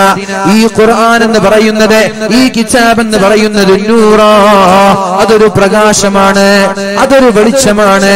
നഹ്ദി ബിഹി മൻ നശാഉ മിൻ ഇബാദിനാ, എന്റെ അടിമകളിൽ എല്ലാവർക്കും ആ വെളിച്ചം ഞാൻ നൽകൂല. എന്റെ അടിമകളിൽ ഞാൻ ഇഷ്ടപ്പെടുന്ന ആളുകൾക്ക് ഈ ഒരു പ്രകാശം ഞാൻ നൽകുമെന്ന് പരിശുദ്ധ ഖുർആൻ. ഖുർആൻ ഒരു വെളിച്ചമാണ്. ആ വെളിച്ചം ഞാൻ എല്ലാവർക്കും നൽകൂല. ആ വെളിച്ചം ആർക്കാണോ ഞാൻ നൽകുന്നത് അത് ഞാൻ ഇഷ്ടപ്പെടുന്ന ആളുകൾക്ക് മാത്രമേ നൽകുള്ളൂ. അതുകൊണ്ട് ഈ ഖുർആനാകുന്ന പ്രകാശം ആരാണോ മുറുകെ പിടിക്കുന്നത് അവർക്ക് ഇൻഷാ അല്ലാഹ് അവരുടെ ശരീരത്തിൽ വെളിച്ചമുണ്ടാകും. നാളെ ആഖിറത്തിൽ വെളിച്ചമുണ്ടാകും. അല്ലാഹു റബ്ബ് സുബ്ഹാനഹു വ തആല ആ ഒരു വെളിച്ചം നമ്മൾക്ക് നൽകുമാറാവട്ടെ. റസൂലുള്ളാഹി സ്വല്ലല്ലാഹു അലൈഹി വസല്ലമ തങ്ങൾ പറഞ്ഞു, കിതാബുല്ലാഹി ഫീഹിൽ ഹുദാ. ഖുർആൻ എന്ന് പറയുന്നത് ഖുർആനിൽ സന്മാർഗ്ഗമുണ്ട്. ഖുർആനിൽ സന്മാർഗ്ഗമുണ്ട്. കിതാബുല്ലാഹി ഫീഹിൽ ഹുദാ. ഖുർആനിൽ സന്മാർഗ്ഗമുണ്ട്. വന്നൂർ, ഖുർആനിൽ വെളിച്ചമുണ്ട്. ഖുർആനിൽ പ്രകാശമുണ്ട്. അതുകൊണ്ട് ഫഖുദൂ ബികിതാബില്ലാഹി വസ്തംസികൂ ബിഹി. ആ വെളിച്ചമുള്ള സന്മാർഗ്ഗമുള്ള ഖുർആനിനെ നിങ്ങൾ മുറുകെ പിടിക്കണമെന്ന് മുഹമ്മദുർ റസൂലുള്ളാഹ് നബി തങ്ങൾ പറഞ്ഞില്ലേ, രണ്ടു കാര്യം ഞാൻ നിങ്ങൾക്ക് ഇട്ടുതരാമെന്ന്. ഞാൻ പോവുകയാണ്, ഞാൻ യാത്ര ചോദിക്കുകയാണ്. യാത്ര ചോദിക്കുമ്പോൾ നിങ്ങൾക്ക് നൽകാനുള്ളത് രണ്ട് വിഷയങ്ങളാണ്. അതിലൊന്ന് ഖുർആനാണ്, രണ്ടെന്റെ സുന്നത്തുകളാണ്. ഈ രണ്ട് കാര്യം നിങ്ങൾ മുറുകെ പിടിച്ചാൽ ലം തളില്ലൂ മാ തമസ്സക്തും ബിഹിമാ. ഇത് മുറുകെ പിടിച്ചാൽ നിങ്ങൾ ഒരിക്കലും പരാജയപ്പെടൂല എന്ന് മുഹമ്മദുർ റസൂലുള്ളാഹി സ്വല്ലല്ലാഹു അലൈഹി വസല്ലം. ഖുർആനും സുന്നത്തുകളും ആരൊക്കെയാണോ മുറുകെ പിടിക്കുന്നത് അവർ ഒരിക്കലും പരാജയപ്പെടൂല എന്നാണ്. അതുകൊണ്ട് പരിശുദ്ധമായ ഖുർആനിന്റെ ആളുകളായി നമ്മൾ മാറണം. അല്ലാഹു നമ്മൾക്ക് തൗഫീഖ് നൽകട്ടെ. ഖുർആനിന്റെ ആയത്തുകളുടെ അർത്ഥം നമ്മൾ ചിന്തിക്കേണ്ടതുണ്ട്. ആരാണോ ഖുർആനിന്റെ അർത്ഥം ആലോചിക്കുന്നത്, ഫമൻ തദബ്ബറ ആയാതിഹി, ഖുർആൻ അല്ലാഹു ഇറക്കുന്നത് തന്നെ വെറും ഓതിവിടാനല്ല, അതിന്റെ അർത്ഥങ്ങൾ ആലോചിക്കാനാണ്. ലിയദബ്ബറു ആയാതിഹി, അറിയില്ല എന്ന് പറഞ്ഞ് ഒരാളും മാറി നിൽക്കണ്ട. എനിക്കറിയില്ല, ഞാൻ പഠിച്ചിട്ടില്ല എന്ന് പറഞ്ഞ് ഒരാളും മാറി നിൽക്കേണ്ടതില്ല. എല്ലാവരും പഠിക്കൽ നിർബന്ധമാണ്. പഠിക്കാനുള്ള സമയം എല്ലാവരും കണ്ടെത്തേണ്ടതുണ്ട്. അല്ലാഹു ഖുർആൻ ഇറക്കിയത് ഓതാനല്ല, അതിന്റെ അർത്ഥങ്ങൾ ആലോചിക്കാനാണ്. എന്നും കൂടി ഓരോ ആളുകളും ചിന്തിക്കുന്നത് നല്ലതാണ്. അപ്പോ ആരാണോ പരിശുദ്ധമായ ഖുർആനിന്റെ അർത്ഥം ആലോചിക്കുന്നത്, വഅമില ബിഅഹ്കാമിഹി, ഖുർആൻ കൊണ്ട് ആരാണോ ജീവിക്കുന്നത് അവർക്ക് അല്ലാഹു തആല പ്രത്യേകമായ ഒരു പ്രകാശം നൽകും. ഏതാണ് ആ പ്രകാശം? കിതാബുൻ അൻസൽനാഹു ഇലൈക, നബിയേ നിങ്ങൾക്ക് ഞാൻ ഇറക്കി തന്ന പ്രകാശം, നിങ്ങൾക്ക് ഞാൻ ഇറക്കി തരുന്ന ആ പരിശുദ്ധമായ ഗ്രന്ഥം, ഇരുട്ടിൽ നിന്ന് വെളിച്ചത്തിലേക്ക് നിങ്ങളെ പുറപ്പെടുവിക്കാനാണ്. ആരാണോ അന്ധകാരത്തിലുള്ളത്, ആരാണോ അനാചാരത്തിലുള്ളത്, ആരാണോ ഇരുട്ടിലുള്ളത് അവരെ വെളിച്ചത്തിലേക്ക് കൊണ്ടുവരാനാണ്. സൽപന്താവിലേക്ക് കൊണ്ടുവരാനാണ്. നന്മയിലേക്ക് കൊണ്ടുവരാനാണ് ഈ പരിശുദ്ധമായ ഖുർആൻ ഞാൻ നിങ്ങൾക്ക് ഇറക്കിയത് എന്ന് പരിശുദ്ധ റസൂൽ സല്ലല്ലാഹു അലൈഹി വസല്ലമ തങ്ങളോട് അല്ലാഹു പറഞ്ഞു കൊടുക്കുന്നുണ്ട്. അപ്പൊ ഒന്നാമത്തെ വിഷയം ഖുർആനാണ്. ഖുർആൻ എന്ത് ചെയ്യണം? നമ്മൾ ഖുർആനിൽ നിന്ന് മാറി നിൽക്കാനേ പാടില്ല. നമ്മുടെ ആയുധം, നമ്മുടെ കരുത്ത്, നമ്മുടെ ജീവിതത്തിന്റെ ഓരോ ലക്ഷ്യങ്ങളും ഓരോ മേഖലകളും ഖുർആനുമായി ബന്ധപ്പെടുത്തി ജീവിക്കാൻ നമ്മൾക്ക് കഴിയണം. രോഗമുണ്ടോ? ഇൻഷാ അല്ലാഹ് ഖുർആൻ ഓതി ഞാനൊന്ന് ദുആ ചെയ്യട്ടെ. കടമുണ്ടോ? ഖുർആൻ ഓതി ഞാൻ ദുആ ചെയ്യട്ടെ.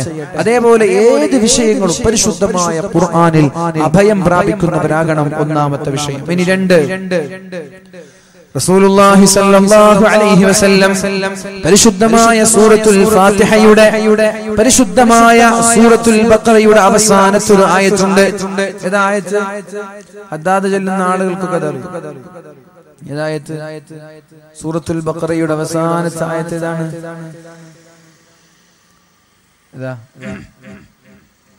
ബിസ്മില്ലാഹിർ റഹ്മാനിർ റഹീം. آمن الرسول بما أنزل إليه من ربه والمؤمنون. آمن الرسول بما أنزل إليه من ربه والمؤمنون كل آمن بالله وملائكته وكتبه ورسله لا نفرق بين أحد من رسله وقالوا سمعنا وأطعنا غفرانك ربنا وإليك المصير. لا يكلف الله نفسا إلا وسعها لها ما كسبت وعليها ما اكتسبت ربنا ولا تحملنا BMW പോകും, ചില ആളുകൾ സൈക്കിളിൽ പോകും, അങ്ങനെ ഓരോ ആളുകൾ ഓരോ സ്റ്റൈലിലാണ് പോവുക. ഏതായാലും ഒരു വെറൈറ്റി എല്ലാവരും. പുതിയാപ്പിള പോകുമ്പോൾ പടക്കം പൊട്ടിക്കും ചില ആളുകൾ ബൈറ്റ് പാടും, ചില ആളുകൾ നല്ല ഡാൻസ് ചെയ്യും, ചില ആളുകൾ നല്ല മൗലീദും സ്വലാത്തൊക്കെ ആയിട്ട് പോകും. അപ്പൊ എന്തായാലും ഒരു ജഗബോഗായിട്ട് എല്ലാവരും പുതിയാപ്പിള പോകും അല്ലെ. അപ്പൊ അതേപോലെയാണ് പരിശുദ്ധമായ 2 സൂറത്ത് ഇറങ്ങിയത്. ഒന്ന് ജഗബോഗായിട്ടുണ്ടാകും. അല്ലാഹുവിന്റെ ഹബീബായ റസൂലുള്ളാഹി സ്വല്ലല്ലാഹു അലൈഹി വസല്ലം നബി തങ്ങളുടെ കൂടെ മഹാനായ ജിബ്രീൽ അലൈഹിസ്സലാം ഉണ്ട്. ബൈനമാ ജിബ്രീലു ഖായിദുൻ ഇൻദ നബി സ്വല്ലല്ലാഹു അലൈഹി വസല്ലം, അല്ലാഹുവിന്റെ ഹബീബിന്റെ അടുത്ത് ജിബ്രീൽ അലൈഹിസ്സലാം ഉണ്ട്. ആ സമയത്ത് സമിഅ സൗതൻ മിൻ ഫൗഖിഹി, മുകൾ ഭാഗത്ത് നിന്നൊരു ശബ്ദം കേൾക്കാനിടയായി. വലിയ ഒരു ശബ്ദം. അല്ലാഹുവിന്റെ ഹബീബ് ചോദിച്ചു, ആകാശങ്ങളിലേക്ക് തല ഉയർത്തുകയുണ്ടായി, എന്താണ് ആ ശബ്ദമെന്ന് കേൾക്കാൻ വേണ്ടി. അപ്പോഴാണ് മഹാനായ ജിബ്രീൽ അലൈഹിസ്സലാം പറഞ്ഞത്, ഹാദാ ബാബും മിനസ് സമാഇ ഫുതിഹൽ യൗം. നബിയേ, അത് സ്വർഗ്ഗത്തിന്റെ ഒരു വാതിൽ തുറന്നതാണ് നബിയേ, സ്വർഗ്ഗത്തിന്റെ ഒരു കവാടം തുറന്നതാണ് നബിയേ. അത് ലം യുഫ്തഹ് ഖത്തു ഇല്ലൽ യൗം, ഇന്നല്ലാതെ ഇന്നേ വരെ ആ വാതിൽ തുറന്നിട്ടില്ല, ഇനി അത് തുറക്കുകയുമില്ല. ഇന്നല്ലാതെ ഇനി ആ വാതിൽ തുറന്നിട്ടില്ല, ഇനി തുറക്കുകയുമില്ല. അത്രത്തോളം എന്തോ ഒരു ഗൗരവമുള്ള വിഷയം ഇവിടെ നടക്കാൻ പോവുകയാണ്. ഫനസല മിൻഹു മലകുൻ, ആ സ്വർഗ്ഗത്തിന്റെ കവാടങ്ങളിലൂടെ ഒരു മലക്ക് പുറത്തേക്ക് ഇറങ്ങി വന്നു നബിയേ. هذا ملك نزل إلى الأرض لم ينزل قط إلا اليوم. ഇന്നല്ലാതെ ഇന്നേ വരെ ആ മലക്ക് ഇറങ്ങിയിട്ടില്ല, ഇനി ഇറങ്ങാനും പോകുന്നില്ല. ഇന്നല്ലാതെ ആ മലക്ക് ഇറങ്ങിയിട്ടില്ല, ഇനി ഇറങ്ങാനും പോകുന്നില്ല. ഫസല്ലമ, ആ മലക്ക് വന്ന് അല്ലാഹുവിന്റെ ഹബീബിനോട് സലാം പറഞ്ഞു. വഖാൽ, എന്നിട്ട് പറഞ്ഞു, അബ്ശിർ ബിനൂറൈൻ, നബിയേ നിങ്ങൾക്ക് 2 പ്രകാശം ഞാൻ ഇറക്കാൻ പോവുകയാണ്. അബ്ശിർ ബിനൂറൈൻ, നിങ്ങൾക്ക് ഞാൻ 2 പ്രകാശം തരാൻ പോവുകയാണ്. 2 പ്രകാശം ആർക്കും അതിന്നേ വരെ കൊടുത്തിട്ടില്ല. ഊതീതഹുമാ ലം യുതഹുമാ നബിയ്യുൻ ഖബ്ലക, നിങ്ങൾക്ക് മുമ്പ് കഴിഞ്ഞുപോയ ഒരു പ്രവാചകന്മാർക്കും ലഭിക്കാത്ത പ്രകാശം, 2 പ്രകാശം ഞാൻ നിങ്ങൾക്ക് ഇന്ന് നൽകാൻ പോവുകയാണ് എന്ന് അല്ലാഹുവിന്റെ ഹബീബിനോട് സ്വർഗ്ഗത്തിൽ നിന്നിറങ്ങി വന്ന മലക്ക് പറയുകയാണ്. ഏതാണ് ആ 2 പ്രകാശങ്ങൾ? ഏതൊക്കെയാ 2 പ്രകാശങ്ങൾ? صلوا على سيدنا محمد اللهم صل على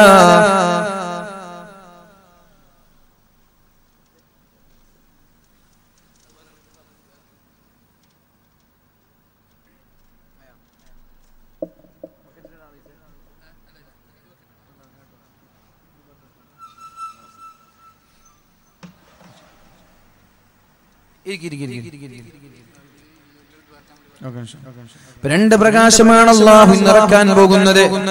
ആ 2 പ്രകാശങ്ങൾ ഏതൊക്കെയാണ്? ഒന്ന് ഫാത്തിഹത്തുൽ കിതാബ്, പരിശുദ്ധമായ ഫാത്തിഹ ഇറക്കിയത് പുതിയാപ്പിളയെ ഇറക്കുന്നത് പോലെയാണ്.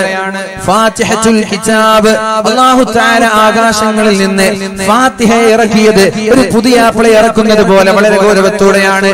അന്ന് ഷൂസ് ഇട്ട് കൊടുക്കാൻ ആളുകൾ ഉണ്ടാകും. ഷൂട്ട് കൊടുക്കൂലേ? പുതിയാപ്പിളക്ക് ഷൂട്ട് കൊടുക്കും, ട്രൗസർ കിട്ടും. ഇന്നേ വരെ ഒരു കുഞ്ഞു മോന് ഷൂട്ട് കൊടുക്കൂല, പാന്റ് ഇട്ട് കൊടുക്കൂല, ടൈ ഇട്ട് കൊടുക്കൂല, ഒന്നും പൗഡർ ഇട്ട് കൊടുക്കൂല. എന്നാ പുതിയാപ്പിള ആയാലോ മാഷാ അല്ലാഹ്, ചങ്ങാതിമാരൊക്കെ ഒന്നും പറയണ്ട.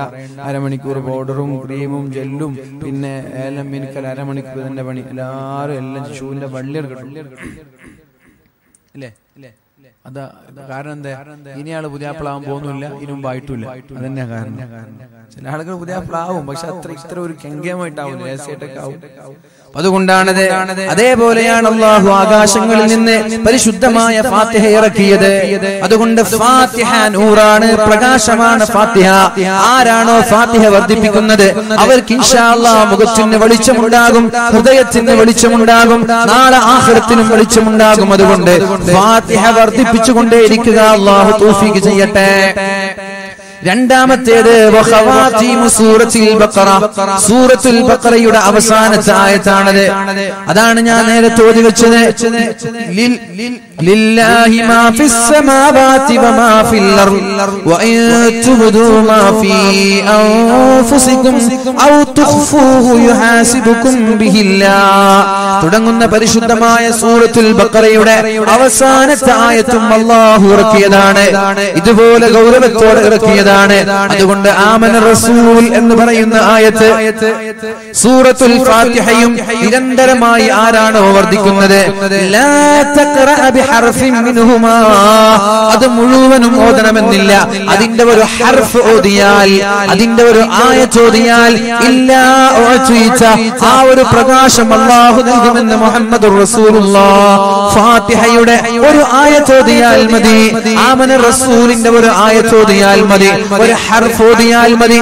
മുഖത്തിന് ഹൃദയത്തിന് അവസാനം മരണസമയത്ത് എന്തെന്നില്ലാത്ത വെളിച്ചമുണ്ടാകും.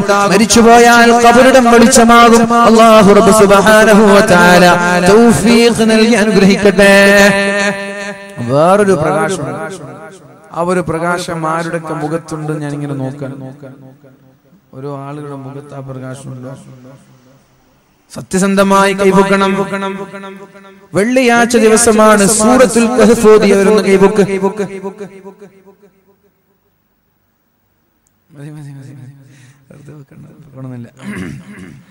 പ്രകാശം ലഭിക്കുന്ന മറ്റൊരു അമലാണ് സൂറത്തുൽ കഹ്ഫ് എന്ന് പറയുന്നത്. അല്ലാഹുവിന്റെ ഹബീബായ റസൂലുള്ളാഹി തങ്ങൾ പറഞ്ഞു, മൻ ഖറഅ സൂറത്തുൽ കഹ്ഫ് ഫീ യൗമിൽ ജുമുഅ, വെള്ളിയാഴ്ച ദിവസം ഒരാൾ സൂറത്തുൽ കഹ്ഫ് പാരായണം ചെയ്താൽ അല്ലാഹു ലഹു മിനൻ നൂരി മാ ബൈനൽ ജുമുഅത്തൈൻ, അടുത്ത വെള്ളിയാഴ്ച വരെ അവന്റെ തല മുതൽ ആകാശം വരെ എന്തെന്നില്ലാത്ത വെളിച്ചമുണ്ടാകുമെന്ന് മുഹമ്മദുർ റസൂലുള്ളാഹ്. അത് എന്തെന്നില്ലാത്ത വെളിച്ചമാണ്. അതിന് മഹത്വമായ പ്രതിഫലമുള്ള സൂറത്താണ്. ആ സൂറത്ത് സ്ഥിരമായി വെള്ളിയാഴ്ചകളിൽ ഓതിയാൽ മാരകമായ അസുഖങ്ങൾ പോലും വരൂല എന്ന് മഹാന്മാര് പഠിപ്പിക്കുന്നുണ്ട്. ക്യാൻസർ പോലെയുള്ള അസുഖങ്ങൾ വരൂല എന്ന് മഹാന്മാർ പഠിപ്പിക്കുന്നുണ്ട്. സൂറത്തുൽ ജുമുഅ എല്ലാ വെള്ളിയാഴ്ചയും ഓതിയാൽ അവർക്ക് മാരകമായ രോഗങ്ങൾ വരൂല എന്നാണ്. അതുകൊണ്ട് മഗ്രിബ് നിസ്കാരം കഴിഞ്ഞാൽ പിറ്റേ ദിവസം മഗ്രിബ് ബാങ്ക് കൊടുക്കുന്നത് വരെ സൂറത്തുൽ കഹ്ഫ് പാരായണം ചെയ്യാൻ സമയമുണ്ട്. ഒന്നല്ല, ഒരു തവണയല്ല, രണ്ട് തവണയല്ല, കഴിവിന്റെ പരമാവധി പാരായണം ചെയ്തോളൂ. നിങ്ങളുടെ തടിക്ക് നല്ലതാണത്, നിങ്ങളുടെ ശരീരത്തിന് നല്ലതാണത്. ക്യാൻസർ പോലെയുള്ള മഹാമാറാ രോഗത്തിൽ നിന്നുള്ള ശമനമാണത്. അല്ലാഹു തആല ഓതാനുള്ള തൗഫീഖ് നൽകട്ടെ. മാറാ രോഗങ്ങളിൽ നിന്ന് അല്ലാഹു നമ്മെ സലാമത്താക്കട്ടെ. ഇനിയെങ്കിലും ഓതാ. നമ്മുടെ തടിക്ക് സുഖമുണ്ടെന്ന് പറഞ്ഞാൽ നമ്മൾ ഓതണ്ടേ?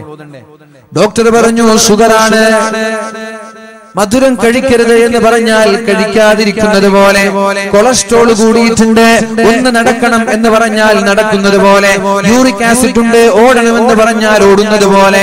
അല്ലാഹുവിന്റെ ഹബീബ് മഹാന്മാരായ പണ്ഡിതന്മാര് പറയുകയാണ്, സൂറത്തുൽ ജുമുഅ വെള്ളിയാഴ്ച ദിവസം സൂറത്തുൽ കഹ്ഫ് പാരായണം ചെയ്താൽ മാറാ രോഗങ്ങളിൽ നിന്ന് രക്ഷപ്പെടാമെന്ന്. അത്ഭുതമുണ്ടോ നിങ്ങൾക്ക്? എനിക്കതിൽ അത്ഭുതം തോന്നുന്നില്ല.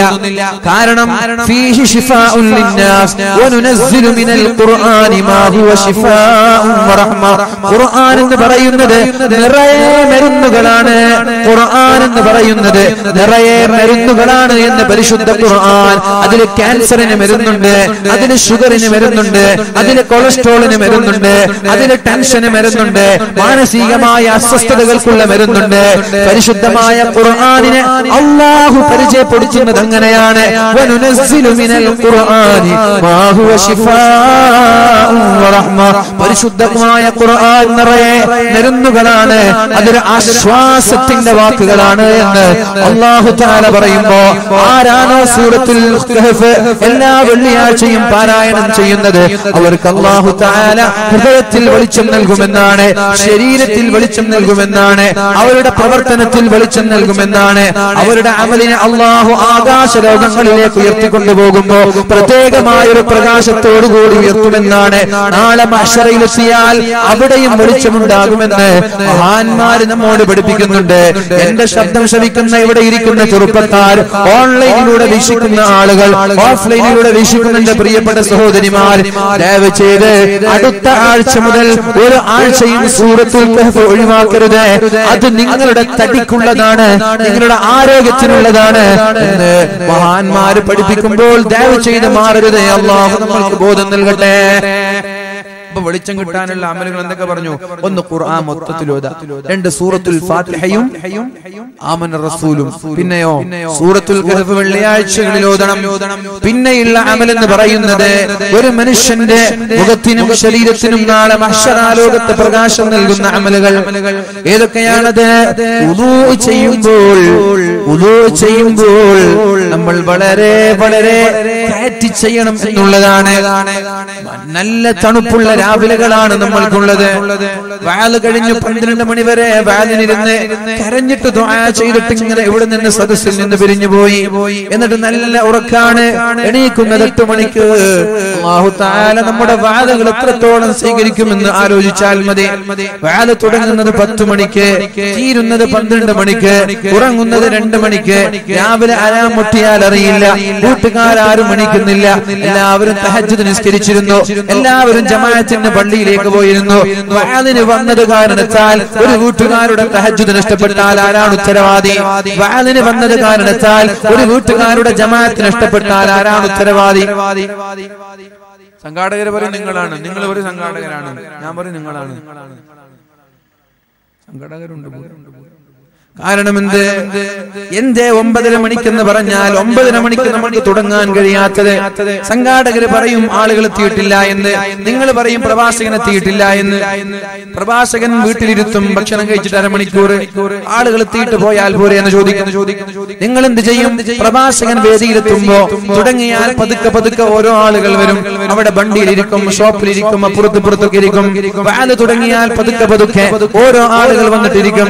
എന്നിട്ട് സദസ്സ് ാവണമെങ്കിൽ 10-10:30 മണി, പിന്നെ വാതൊരു 12 മണി വരെ. നേരെ മറിച്ച് ഞാൻ നിങ്ങൾക്കൊരു ഉദാഹരണം കാണിച്ചു തരാം. ഞാൻ വേണമെങ്കിൽ ഇപ്പൊ സംഘാടകർ പറഞ്ഞുതരാം. ഒരു 8:30 മണിക്ക് വാല് തുടങ്ങാൻ നമ്മൾ തീരുമാനിച്ചു എന്ന് സങ്കല്പിക്കാം. എങ്കിൽ വരാൻ ബുദ്ധിമുട്ടുള്ളവർ മാത്രം കൈപ്പൊക്കെ. 8:30 മണിക്ക് തുടങ്ങി എനിക്ക് എത്താൻ കഴിയില്ല എന്ന് പറയുന്നവർ കൈപ്പൊക്കെ. കണ്ടില്ലേ? ഇതാണ് നമ്മുടെ അവസ്ഥ. ആർക്കും ഒരു അസൗകര്യമില്ല. നമ്മൾ തുടങ്ങുന്നത് 9:30 മണിയായതുകൊണ്ട് ഇവര് 10 മണിക്ക് എത്തുന്നു എന്നതാണ്. നിങ്ങൾ അടുത്ത വർഷം 8:30 മണിക്ക് തുടങ്ങി നോക്ക്. ഞാൻ പറയാം, 8:30 മണിക്ക് തുടങ്ങിയാൽ 9 മണിയാകുമ്പോ ഇതിനേക്കാളും സദസ്സ് നിങ്ങൾക്ക് ഞാൻ കാണിച്ചു തരാം. ഇതിനേക്കാളും വിശാലമായ സദസ്സ്. ആ സദസ്സിനൊരു പ്രത്യേകതയുണ്ട്. സമയം പോകുന്നതിനനുസരിച്ച് കുറഞ്ഞു വരുന്ന സദസ്സായിരിക്കൂല അത്. 10:30 മണിയാകുമ്പോൾ ഗ്രൗണ്ട് നിറയും ആ സദസ്സ്. ഈ സദസ്സിനൊരു പ്രത്യേകത വേറൊന്നുണ്ട്. തുടങ്ങുമ്പോൾ ഗ്രൗണ്ട് നിറയെ, അവസാനമാകുമ്പോൾ 4-5 കസേരകൾ. ബാക്കി എല്ലാവരും ഇങ്ങനെ 10:30 11 മണിയാകുമ്പോ 11:30 എണീറ്റ് പോകും. അതല്ല, സദസ്സ് തീരുമ്പോഴേക്കും മനോഹരമായ സദസ്സ്. എന്നിട്ട് എല്ലാവരെയും കൂട്ടുനിർത്തിയൊരു പ്രാർത്ഥന. എന്ത് രസമുണ്ടാകും! നേരെ മറിച്ച് വാല് കഴിയുമ്പോഴേക്കും എണീറ്റ് പോയി ദുആ ചെയ്യാൻ 4-5 ആളുകൾ. അങ്ങനെയല്ല വേണ്ടത്. കഴിയുമെങ്കിൽ ഇതിനെക്കുറിച്ചൊന്ന് ആലോചിക്കണമെന്ന് ഞാൻ എല്ലാ സംഘാടകരോടും ആത്മാർത്ഥമായിട്ട് പറയുകയാണ്. അല്ലാഹു തൗഫീഖ് നൽകട്ടെ. നല്ല തണുപ്പുള്ള രാത്രികളിൽ ബക്കറ്റില്ലേ? ബക്കറ്റ് ഉണ്ടെങ്കിൽ കൊണ്ടോ. ഏതായാലും എന്റെ 505 രൂപ ഉണ്ട്. നിങ്ങൾ കയ്യിലാരോ തന്നാണല്ലേ? അപ്പൊ ഇൻഷാ അല്ലാഹ് ഞാൻ ഇടുന്ന സംഖ്യ തന്നെ നിങ്ങൾ എല്ലാവരും ഇടണേ. ഞാൻ ഇടാൻ പോകുന്ന ഈ സംഖ്യ കൂടുതലല്ലാതെ കുറച്ചിടരുത്. ബക്കറ്റ് നിങ്ങളുടെ മുമ്പിലേക്ക് വരും. നിങ്ങളുടെ പോക്കറ്റിൽ 500 ഉണ്ടെങ്കിൽ 500 ഇട്ടോളൂ. കൂടുതലും ഇടാവുന്നതാണ്. ഇനി 500 ഇല്ല, 100 ഉള്ളെങ്കിൽ 100 ഇട്ടോളൂ. ഇതിനേക്കാളും കുറച്ചാണെങ്കിൽ പിന്നെ സൗകര്യം പോലെ ഒന്നുമില്ല. ആകെയുള്ളത് 10 രൂപ. അതിട്ടോളൂ. ഇനി ഇടണ്ടെന്നല്ല, ആകെയുള്ളത് 10 ഇട്ടോളൂ. 10, 100, 500, 2000 ഉണ്ടെങ്കിൽ 2000 ഇടണം. 10, 100, 500 ഉണ്ടെങ്കിൽ 500 ഇടണം. ഏതാ വലുത് അത് ഇടും. അതാണ് അതിനൊരു ബർക്കത്ത്. അങ്ങനെയാണ് അതിന് കൂലി കിട്ടുന്നത്. അങ്ങനെയാണ്. അല്ലാഹു തൗഫീഖ് ചെയ്യട്ടെ. അർശിന്റെ തണൽ ലഭിക്കുന്ന ഒരു അമലാണ് ബക്കറ്റ് എന്ന് പറയുന്നത്. അർശിന്റെ തണൽ കിട്ടുന്ന ഒരു അമലാണ്.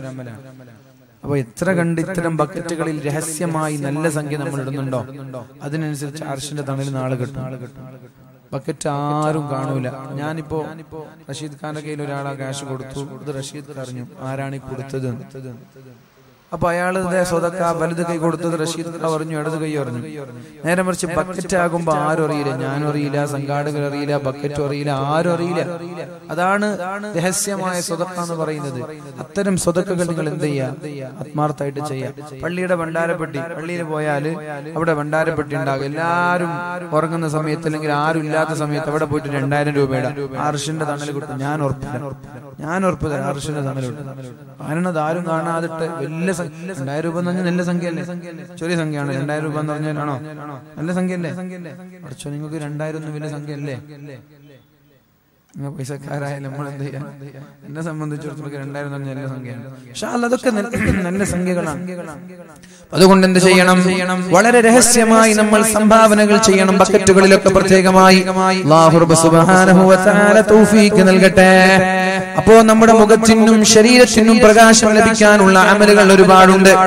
ഇന്ന ഉമ്മത്തി യുദഊന യൗമൽ ഖിയാമ ഖുർറൻ മുഹജ്ജലീന മിൻ ആസാരിൽ വുളൂ ചെയ്തത് കാരണത്താൽ അവരുടെ കൈകാലുകളും അവരുടെ മുഖത്തിനും പ്രത്യേകമായ ഒരു വെളിച്ചം ഉണ്ടാകുമെന്ന് മുഹമ്മദുർ റസൂലുള്ളാഹ്. ഇസ്ബാഹുൽ വുളൂഇ അലൽ മഖാരിഹ്. ഒരാൾക്ക് ഏറ്റവും തണുപ്പുള്ള രാത്രിയിൽ വെള്ളം എടുത്തിട്ട് ഇങ്ങനെ കൊടഞ്ഞാൽ പോരാ. ചില ആളുകൾ അങ്ങനെ ചെയ്യുക. തണുപ്പുള്ള രാത്രികളിൽ വുളൂ ചെയ്യുമ്പോൾ ഇങ്ങനെ കൊടയും.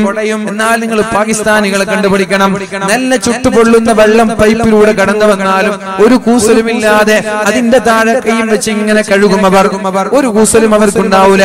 നമ്മൾക്കാണെങ്കിൽ പൊള്ളിയിട്ട് കൈ അവിടെ വെക്കാനേ കഴിയില്ല. എന്നാൽ തണുപ്പുള്ള രാത്രികളിലും ചൂടുള്ള രാത്രികളിലും എപ്പോഴായാലും ശരി, അഥവാ നമ്മൾക്ക് സഹിക്കാൻ കഴിയാത്ത സമയങ്ങളിൽ വുളൂ ചെയ്യുമ്പോൾ കയറ്റി ചെയ്യുന്നവർ, കാല് കഴുകുമ്പോൾ കയറ്റി ചെയ്യുന്നവർ, മുഖം കഴുകുമ്പോൾ കയറ്റി ചെയ്യുന്നവർ, ഇത്തരം ആളുകൾക്ക് അല്ലാഹു തആല എന്തെന്നില്ലാത്ത വെളിച്ചം നാളെ മഹ്ശറാ ലോകത്ത് നൽകുമെന്നാണ്. ഇവർക്ക് പ്രത്യേകമായ ഒരു പരിഗണന ഉണ്ടാകുമെന്നാണ്. ആളുകളെല്ലാം ഇവരെ നോക്കുമെന്നാണ്. ഇവരുടെ മുഖവും ഇവരുടെ കൈകളും ഇവരുടെ കാലുകളും കാണുമ്പോ ആളുകൾ ഇവരെ പ്രത്യേകമായി ആദരിക്കുമെന്നാണ്. അതുകൊണ്ട് പ്രകാശം ലഭിക്കാനുള്ള മറ്റൊരു അമല് വുളൂ ചെയ്യുമ്പോൾ നന്നായി കയറ്റി ചെയ്യുക എന്നുള്ളതാണ്. അല്ലാഹു നമ്മുടെ ഹൃദയത്തിന് പ്രകാശം നൽകി അനുഗ്രഹിക്കട്ടെ. പിന്നെ നബി തങ്ങൾ പറഞ്ഞു, പ്രകാശം ലഭിക്കാനുള്ള മറ്റൊരു അമൽ അസ്സലാത്തു നൂർ. നിസ്കാരം എന്നുള്ളത് വെളിച്ചമാണ്. നിസ്കാരം എന്നുള്ളത് വെളിച്ചമാണ്. ശ്രദ്ധിക്കണം, ഒരാളുടെ ഖബർ വെളിച്ചമാകണമെന്ന് ആഗ്രഹമുണ്ടോ? ഇവിടെ കൂടിയിരിക്കുന്ന നിങ്ങളുടെ ഖബറിടം നാളെ വെളിച്ചമാകണമെന്ന് നിങ്ങൾ ആഗ്രഹിക്കുന്നുണ്ടോ? നിങ്ങളുടെ ഈ മനോഹരമായ വെളിച്ചം, നിങ്ങളുടെ വീടിന്റെ അകത്തലങ്ങളിലുള്ള വെളിച്ചം, ഇതിനേക്കാളും വെളിച്ചമുള്ള ഖബറായി നിങ്ങളുടെ ഖബർ മാറാൻ നിങ്ങൾക്ക് ആഗ്രഹമുണ്ടോ? ഇതിനേക്കാളും നിങ്ങളുടെ വീടിനേക്കാളും വിശാലമായ വീടായി നിങ്ങളുടെ ഖബറിടം മാറാൻ നിങ്ങൾ ആഗ്രഹിക്കുന്നുണ്ടോ? ഒരു ശിക്ഷ പോലും ഇല്ലാതെ പുഞ്ചിരിയോടെ ഖബറിടത്തിലേക്ക് പോയി അല്ലാഹുവിന്റെ മാലാഖമാര് ഇരു കരങ്ങളും നീട്ടി സ്വീകരിക്കുന്ന ഒരു ഖബറിടമായി നിങ്ങളുടെ ഖബറിടം മാറാൻ നിങ്ങൾ ആഗ്രഹിക്കുന്നുണ്ടോ എങ്കിൽ 4 കാര്യം ചെയ്യണമെന്നാണ് പറഞ്ഞത്. അതിലൊന്ന് നമ്മൾ പറഞ്ഞു കഴിഞ്ഞു, ഖിറാഅത്തുൽ ഖുർആൻ, പരിശുദ്ധമായ ഖുർആൻ ഓതണമെന്നാണ്. ഖുർആൻ ഓതുന്ന ആളുകളുടെ ഖബറിടം വെളിച്ചമാകുമെന്നാണ്, വിശാലമാകുമെന്നാണ്, ശിക്ഷയുണ്ടാവൂല എന്നാണ്. രണ്ടാമത്തേത് വഹാഫലത്തുസ് സലവാത്ത്, നിസ്കാരങ്ങൾ വളരെ കൃത്യമായി നിർവഹിക്കണമെന്നാണ്. ബാങ്ക് വിളിക്കുമ്പോൾ പള്ളിയിൽ പോകണം, ബാങ്ക് വിളിക്കുമ്പോൾ പള്ളിയിൽ പോകണം, ജമാഅത്തായി പള്ളിയിൽ വെച്ച് നിസ്കരിക്കണം. അതാണ് നിസ്കാരത്തിന്റെ ശൈലി. ഈ മഹല്ല് കല്ലിങ്കൽ മഹല്ലാണ്. തൊട്ടിയല്ല ഇതൊന്നും തന്നെയാണ്. തൊട്ടി വേറെ മഹല്ലല്ലേ? ബദ്രുദ്ദീൻ തൊട്ടി നമ്മുടെ ഒരു സുഹൃത്താണ്, പ്രത്യേകം ദുആ ചെയ്യാൻ പറഞ്ഞിട്ടുണ്ട്. അല്ലാഹു ഖൈർ ചെയ്യട്ടെ, ജോലിയിലൊക്കെ അല്ലാഹു ഖൈർ ചെയ്യട്ടെ, ഖൈറായ ജോലിക്ക് അല്ലാഹു നൽകട്ടെ. ഈ കല്ലിങ്കൽ എന്ന മഹല്ലിന്റെ പരിധിയിലുള്ള ആളുകൾ, ഇതാ നമ്മുടെ പള്ളി. ഈ പള്ളിയിൽ നിന്ന് ബാങ്കിന്റെ വിളി കേട്ടാൽ വീട്ടിൽ വെച്ച് നിസ്കരിക്കുന്നത് തെറ്റാണ്. വീട്ടിൽ വെച്ച് നിസ്കരിക്കുന്നത് തെറ്റാണ്. അല്ലാഹുവിന്റെ ഹബീബിന്റെ സുന്നത്തിനെതിരാണ് എന്ന് മഹാനായ അബ്ദുല്ലാഹി ഇബ്നു മസ്ഊദ് റളിയല്ലാഹു അൻഹു الصلاة خير من النوم നിസ്കാരത്തിലേക്ക് വാ. ഉറക്കിനേക്കാളും നല്ലത് നിസ്കാരമാണ്. ഇത് പറയുമ്പോൾ നിങ്ങളുടെ മഹല്ലിന്റെ പരിധിയിൽ നിങ്ങളുണ്ടെങ്കിൽ, ഈ കല്ലിങ്കൽ എന്ന് പറയുന്ന മഹല്ലിന്റെ പരിധിയിൽ ഈ നാട്ടുകാരായ നിങ്ങളുണ്ടെങ്കിൽ ജമാഅത്തിന് പോയി നിസ്കരിക്കൽ നിങ്ങൾക്ക് നിർബന്ധമാണ്. അങ്ങനെയാണ് നിസ്കരിക്കാൻ പഠിപ്പിച്ചത്. ഈമാൻ സലാമത്തായി മൻ സറഹു അയ്യൽഖല്ലാഹ ഗദം മുസ്ലിമാ, ഒരാൾക്ക് മുസ്ലിമായി മരണപ്പെടണമെന്നുള്ള ആഗ്രഹമുണ്ടെങ്കിൽ ചെവി തുറന്ന് കേട്ടോ എന്റെ പ്രിയപ്പെട്ട ചെറുപ്പക്കാരെ, ചെവി തുറന്ന് കേട്ടോളൂ എന്റെ പ്രിയപ്പെട്ട ഉപ്പമാരെ. ഈമാൻ സലാമത്തായി പുഞ്ചിരിച്ച് മരണപ്പെടാൻ ഒരാൾക്ക് ആഗ്രഹമുണ്ടെങ്കിൽ ഫല്യുഹാഫിൽ അലാ ഹാദിഹി സ്വലവാത്ത്, 5 നേരത്തെ നിസ്കാരങ്ങൾ എവിടെ നിന്നാണോ നിസ്കരിക്കാൻ നിങ്ങളെ വിളിച്ചത് അവിടെ പോയി ജമാഅത്തിൽ പങ്കെടുത്ത് നിസ്കരിക്കണമെന്ന് മഹാനായ അബ്ദുല്ലാഹ് ഇബ്നു മസ്ഊദ് തങ്ങൾ റിപ്പോർട്ട് ചെയ്തത് സ്വഹീഹ് മുസ്ലിമിൽ കാണാൻ കഴിയും.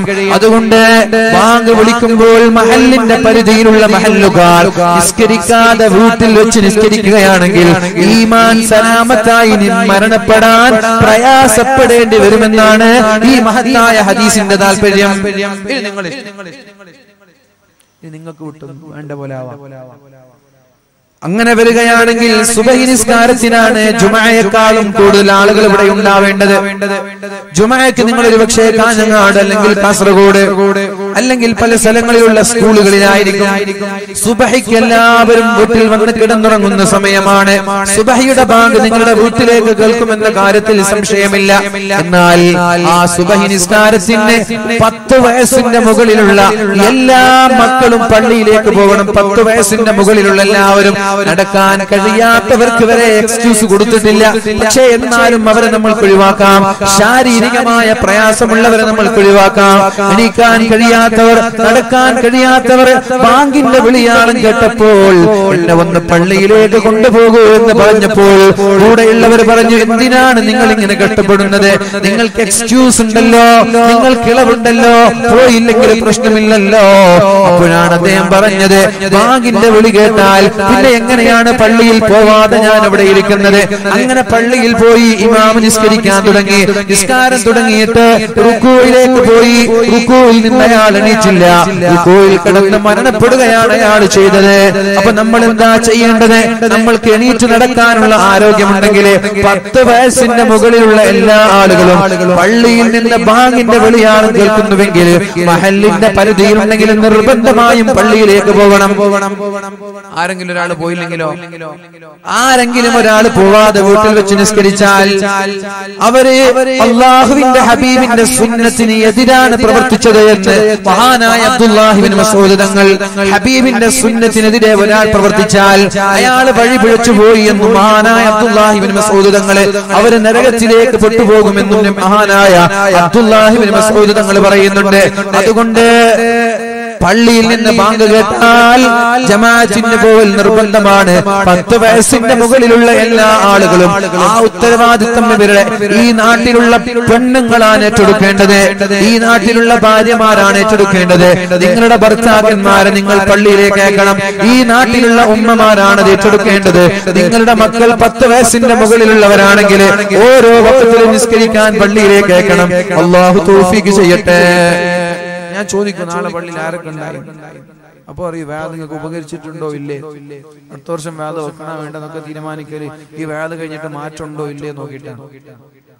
അല്ലാതെ വേദം എന്ന് പറഞ്ഞാൽ ഞങ്ങൾ എന്താ വിചാരിച്ച് കുറെ ഡെക്കറേഷൻ വെക്കലുന്ന? വേദം എന്ന് പറഞ്ഞാൽ മാറ്റങ്ങൾ ഉണ്ടാവാനാണ്. പറയുന്ന ആൾക്കും വേണം, കേൾക്കുന്ന ആൾക്കും വേണം. അല്ലാഹു രണ്ടാളെ നന്നാക്കി തരട്ടെ.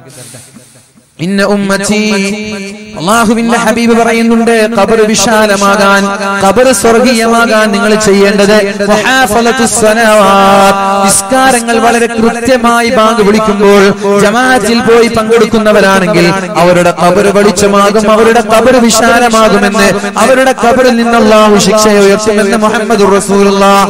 മൂന്നാമത്തെ അമൽ സ്വതഖയാണ്. മൂന്നാമത്തെ അമൽ സ്വതക്കയാണ്. സ്വതക്ക ചെയ്യുന്ന ആളുകളുടെ ഖബറിടം വിശാലമാകുമെന്നാണ്. സ്വതക്ക ചെയ്യുന്നവരുടെ ഖബറിടം വെളിച്ചമാകുമെന്നാണ്. സ്വതക്ക ചെയ്യുന്നവരുടെ ഖബറിടത്തിൽ അല്ലാഹു ശിക്ഷ നൽകൂല എന്ന് മുഹമ്മദുർ റസൂലുള്ളാഹ്. അതുകൊണ്ട് നിങ്ങളുടെ മനസ്സിൽ എന്തെങ്കിലും ഒരു സ്വതക്ക, ഒന്നുകിൽ നിങ്ങളുടെ ഖബറിടം വിശാലമാവാൻ, അല്ലെങ്കിൽ നിങ്ങളുടെ മാതാപിതാക്കളുടെ ഖബറിടം വെളിച്ചമാവാൻ വേണ്ടി, നിങ്ങളിൽ നിന്ന് മരണപ്പെട്ടു പോയ നിങ്ങളുടെ ഉമ്മ, നിങ്ങളിൽ നിന്ന് മരണപ്പെട്ടു പോയ നിങ്ങളുടെ പിതാവ്, അവരൊക്കെ ഒരു പക്ഷേ ഖബറിടത്തിൽ പ്രയാസപ്പെടുന്നവരായിരിക്കാം, ഒരു പക്ഷേ ഖബറിടത്തിൽ ശിക്ഷിക്കപ്പെടുന്നവരാവാൻ സാധ്യതയുണ്ട്. അത്തരം മാതാപിതാക്കൾക്ക് വേണ്ടി ദുആ ചെയ്യേണ്ടത് നമ്മുടെ ബാധ്യതയാണ്. വവലദുൻ സാലിഹൻ യദ്ഉല, ദുആ ചെയ്യുന്ന മക്കളുണ്ടായാൽ ഖബറിൽ കിടക്കുന്ന മാതാപിതാക്കൾക്ക് ഉപകരിക്കുമെന്ന് മുഹമ്മദുർ റസൂലുള്ളാഹ്. അപ്പോൾ ഇവിടെ കൂടിയിരിക്കുന്ന നിങ്ങളുടെ ഉമ്മ, നിങ്ങളുടെ പിതാവ്, ആരെങ്കിലും ഒരാൾ മരണപ്പെട്ടിട്ടുണ്ടെങ്കിൽ ഇൻഷാ അല്ലാഹ് ഒരു 2000 രൂപയെങ്കിലും അവരുടെ ഖബറിടത്തിലേക്ക് നമ്മൾ ഇന്ന് നേർച്ചയാക്കണം. അവരുടെ ഖബറിടത്തിലേക്ക് നമ്മൾ സ്വതക്ക ചെയ്യണം. എന്നിട്ട് നമ്മൾക്ക് ഈ സദസ്സിൽ വെച്ച് ദുആ ചെയ്യണം. ഇന്നത്തെ രാത്രി തന്നെ അവരുടെ ഖബറിടം വെളിച്ചമുള്ള ഖബറിടമാക്കി മാറ്റി കൊടുക്കണം. ഇന്നത്തെ രാത്രി തന്നെ അവരുടെ ഖബറിടം സ്വർഗീയമാക്കി കൊടുക്കണം. ഇന്നത്തെ രാത്രി തന്നെ ഖബറിന്റെ ശിക്ഷയിൽ നിന്ന് നമ്മുടെ മാതാപിതാക്കളെ നമ്മൾ രക്ഷപ്പെടുത്തണം. അല്ലാഹു തൗഫീഖ് ചെയ്യട്ടെ. അത് നമ്മുടെ കടമയാണ്. മുഅ്മിനീങ്ങളെ, ദുആ ചെയ്താൽ അവിടെ എത്തുമെന്ന് മുഹമ്മദുർ റസൂലുള്ളാഹ്. സ്വതക്ക ചെയ്താൽ അവിടെ എത്തുമെന്ന് മുഹമ്മദുർ റസൂലുള്ളാഹ്. പ്രാർത്ഥനയും ഖുർആനും അവിടെ എത്തുമെന്ന് മുഹമ്മദുർ റസൂലുള്ളാഹ്. അതുകൊണ്ട് നമ്മുടെ മാതാപിതാക്കൾക്ക് വേണ്ടി ഒരു 2000 രൂപയെങ്കിലും നമ്മൾ നൽകണം. അല്ലാഹു തൗഫീഖ് ചെയ്യട്ടെ. സ്റ്റേജിൽ നിന്ന് മരണപ്പെട്ടു പോയ ആരെങ്കിലും ഉണ്ടോ? മാതാപിതാക്കൾ മരണപ്പെട്ടു പോയിട്ടുണ്ടെങ്കിൽ 2000 കൊടുക്കാൻ കഴിയുന്ന ആരെങ്കിലും ഉണ്ടോ? നമ്മുടെ സ്റ്റേജിൽ 2000 രൂപ നിങ്ങളുണ്ട്. 2 മരണപ്പെട്ടിട്ടുണ്ട്. ഒരാൾ മരണപ്പെട്ടു. ആരാണ്? അല്ലാഹുവേ, മരണപ്പെട്ടു പോയ പിതാവിന്റെ ഖബറിടത്തിലേക്ക് ആ സംഭാവന നീ എത്തിച്ചു കൊടുക്കണേ അല്ലാഹ്. വെളിച്ചമാക്കി കൊടുക്കണേ റബ്ബേ, വിശാലമാക്കി കൊടുക്കണേ അല്ലാഹ്. അല്ലാഹുവേ, സ്വാലിഹീങ്ങളായ മക്കളുടെ പ്രാർത്ഥന മക്കളോട് പറഞ്ഞത് മാതാപിതാക്കൾക്ക് ദുആ ചെയ്യാനാണ്. അല്ലാഹുവേ, ഈ ഓരോ രൂപയ്ക്കും ലക്ഷക്കണക്കിന് പ്രതിഫലങ്ങളായി ആ ഖബറിടത്തിലേക്ക് എത്തിച്ച് ഈ മഹത്തായ സദഖയുടെ ബർക്കത്ത് കൊണ്ട്, ഈ മഹത്തായ സദസ്സിന്റെ ബർക്കത്ത് കൊണ്ട് ഇന്നത്തെ രാത്രി തന്നെ ഖബറിടം വെളിച്ചമാക്കണേ അല്ലാഹ്. മക്കൾ, ഈ മകൻ മാതാപിതാക്കളുടെ തൃപ്തി ലഭിച്ച മക്കളിൽ ഉൾപ്പെടുത്തണേ അല്ലാഹ്. അല്ലാഹുവേ, ജീവിച്ചിരിക്കുന്ന മാതാവിന് ആഫിയത്തും ആരോഗ്യവും നൽകണേ റബ്ബേ. ആരെങ്കിലും ഉണ്ടോ?